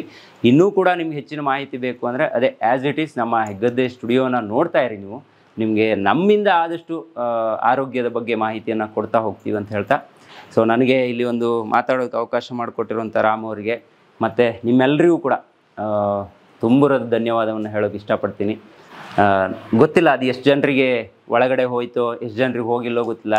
ಬಹುಶಃ ಯಾರಿಗಾದರೂ ಇಲ್ಲಿ ಆರೋಗ್ಯ ಸಮಸ್ಯೆ ಇದ್ದರೆ ಖಂಡಿತ ಹೋಗಿರುತ್ತೆ ಅವ್ರಿಗೆ. ರಾಮ್ ಹೇಳ್ತಿದ್ದ BP ಶುಗರ್ ಬಗ್ಗೆ ಒಂಚೂರು ಮಾಹಿತಿಯನ್ನು ಕೊಡಬೇಕು ನೀನು ಅಂತ. ಅದು ಒಂದು ಹೇಳಿಬಿಡ್ತೀನಿ, ಯಾರಿಗಾದರೂ BP ಶುಗರ್ ಇದ್ದರೆ, ಗ್ಯಾಸ್ಟ್ರಿಕ್ಕು ಇದೆಲ್ಲ ಇದ್ದರೆ ನೀವು ವರಿ ಮಾಡ್ಕೊಳ್ಳೋದು ಫಸ್ಟ್ ಬಿಡಿ. ಅಯ್ಯೋ ನಂಗೆ BP ಇದೆ, ಅಯ್ಯೋ ನಂಗೆ ಶುಗರ್ ಇದೆ ಅಂತ ಒಂದು. ಇನ್ನೊಂದು, ನೀವು ಏನು ತಿಂತಾ ಇದ್ದೀರಾ, ಈಗ ನಿಮ್ಮ ಬಟ್ಲಿಗೆ ಏನೋ ಒಂದು ಐಟಮ್ ಬರುತ್ತೆ, ಅಥವಾ ನೀವು ಅಂಗಡಿಗೆ ಹೋದಾಗ ಏನೋ ಒಂದು ತಿನ್ನಬೇಕು ಅನಿಸುತ್ತೆ. 1 ಸೆಕೆಂಡ್ ಯೋಚನೆ ಮಾಡಿ, ಇದನ್ನು ನಾನು ತಿಂತಾ ಇರೋ ಸರಿ ಇದೆಯಾ, ನನ್ನ ಆರೋಗ್ಯಕ್ಕೆ ಸರಿ ಇಲ್ಲ ಅಂತ ಹೇಳಿದ್ರೆ ನಂಗೆ ಇದು ಏನು ಖುಷಿ ಕೊಟ್ಟು ಏನು ಪ್ರಯೋಜನ, ನಾನೇನು ತಿನ್ನಲ್ಲಪ್ಪ, ನಾನು ಬೇರೆ ಏನಾದ್ರು ತಿಂತೀನಿ, ನನಗೇನು ಸರಿ ಅದನ್ನೇ ತಿಂತೀನಿ. ಇಷ್ಟೇ ಯೋಚನೆ ಮಾಡಿ, ನಿಮಗೆ BP ಶುಗರ್ ಎಲ್ಲ ನಾರ್ಮಲಿ ಬರುತ್ತೆ. ಯಾರಾದರೂ BP ಶುಗರ್ಗೆ ಟ್ಯಾಬ್ಲೆಟ್ ತೊಗೊಳ್ತಾ ಇದ್ದರೆ ಆಲ್ಮೋಸ್ಟ್ ಕಡಿಮೆ ಮಾಡೋಕ್ಕೆ ಟ್ರೈ ಮಾಡಿ. ಒಂದೇ ಸಲ ಟ್ಯಾಬ್ಲೆಟ್ಗಳನ್ನು ಬಿಡಬೇಡಿ. ಅದಕ್ಕೂ ಒಂದಿಷ್ಟು ಈಗ ಆಯುರ್ವೇದ ಅಥವಾ ಇಲ್ಲಿ ಯಾರಾದರೂ ಆಯುರ್ವೇದದಲ್ಲಿ ಏನಾದರೂ ಗಿಡಮೂಲಿಕೆಗಳನ್ನು ಕೊಡೋರಿದ್ದರೆ ಒಮ್ಮೆ ಅದನ್ನು ಕೂಡ ಟ್ರೈ ಮಾಡಿ. ಗಿಡಮೂಲಿಕೆ ಔಷಧಿಗಳನ್ನು ನೀವು ತಗೊಂಡ್ರೆ ನಿಮ್ಮ ಆರೋಗ್ಯಕ್ಕೆ ಏನೂ ಕೆಟ್ಟದ್ದು ಇರೋದಿಲ್ಲ. ಯಾಕಂದರೆ ಅದೆಲ್ಲ ನಮ್ಮ ಪ್ರಕೃತಿ ನಮಗೆ ಕೊಟ್ಟಿರೋದು. ನಮ್ಮ ಪ್ರಕೃತಿ ಕೊಟ್ಟಿದ್ದನ್ನು ನಾವು ಹಾಳು ಮಾಡಿಕೊಂಡೇ ನಾವು ಬೇರೆ ಕಡೆ ಟ್ಯಾಬ್ಲೆಟಿಗೆ ಹೋಗಿರೋದು. ಈಗ ನಾವು ಮತ್ತೆ ಹಳೆ ಅಜ್ಜಿಯಂದಿರೆಲ್ಲ ನಮಗೆ ಮತ್ತೆ ಅದನ್ನ ಕೊಟ್ಟರೆ, ಈಗ ನಮ್ಮ ದೌರ್ಭಾಗ್ಯ ಏನಂದರೆ ಕೆಲವೊಬ್ಬರಿಗೆ ಗೊತ್ತು, ಅದನ್ನು ಬೇರೆಯವ್ರಿಗೆ ಹೇಳ್ಕೊಡಲ್ಲ. ಈಗ ನನ್ನ ತಾತನಿಗೆ ಗೊತ್ತಿದ್ರೆ ನನಗದನ್ನ ಹೇಳ್ಕೊಟ್ರೆ ನಾನು ಮತ್ತೊಂದಿಷ್ಟು ಜನರಿಗೆ ತಿಳಿಸ್ಬೋದು. ಇಲ್ಲಿ ಏನಂದರೆ ಅದು ಒಂದು ಆವಾಗಿಂದ ಒಂದು ಬಂದುಬಿಟ್ಟಿದೆ, ಅದನ್ನ ಬೇರೆಯವ್ರಿಗೆ ಹೇಳಬಾರ್ದಂತೆ, ಹೇಳಿದ್ರೆ ವರ್ಕ್ ಆಗಲ್ಲ ಅಂತೆ, ಅದನ್ನು ಮಾಡಬಾರ್ದು. ನಿಮಗೆ ಗೊತ್ತಿರುವಂಥ ಮೆಡಿಸಿನ್ಗಳನ್ನು ನಿಮ್ಮ ಮಕ್ಕಳಿಗೂ ಕೂಡ ಹೇಳ್ಕೊಡಿ, ಅದು ಒಳ್ಳೆಯದಾಗುತ್ತೆ. BP ಅಥವಾ ಶುಗರ್ ಯಾರಿಗೆ ಇದ್ದರೂ ಏನಾದರೂ ಟ್ಯಾಬ್ಲೆಟ್ ತೊಗೊತಿದ್ರೆ ಸ್ವಲ್ಪ ನಿಮ್ಮ ಫುಡ್ಡನ್ನು ಸ್ವಲ್ಪ ಕಡಿಮೆ ಮಾಡಿ. ಅಂದರೆ ಜಾಸ್ತಿ ತಿಂತಾ ಇದ್ದರೆ ಸ್ವಲ್ಪ ಲಿಮಿಟಲ್ಲಿ ತಿನ್ನಿ.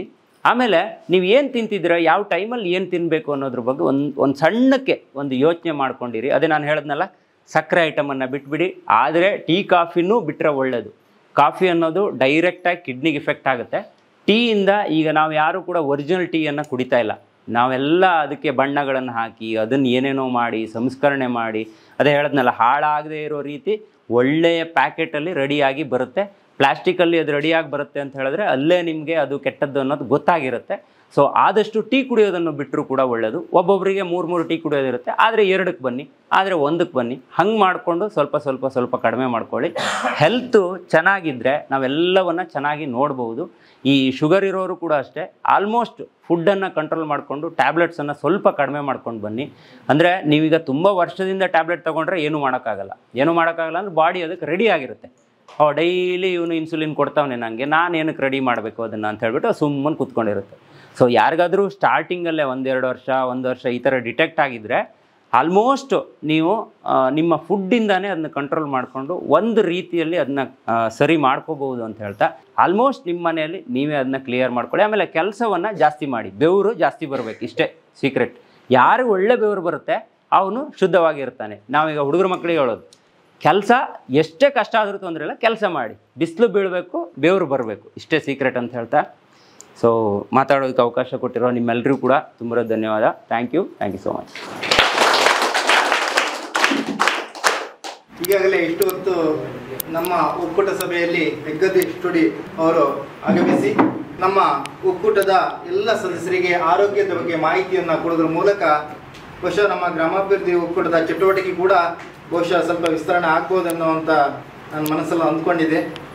ಹಾಗೆ ಅವರು ದಂಪತಿಗಳಿಬ್ಬರು ಕೂಡ ಇದ್ದಾರೆ, ಇಬ್ಬರಿಗೂ ಕೂಡ ಪ್ರೀತಿಪೂರ್ವಕವಾಗಿರ್ತಕ್ಕಂಥ ಧನ್ಯವಾದಗಳನ್ನು ಈ ಸಂದರ್ಭದಲ್ಲಿ ಸಲ್ಲಿಸ್ತಿದ್ದೇನೆ.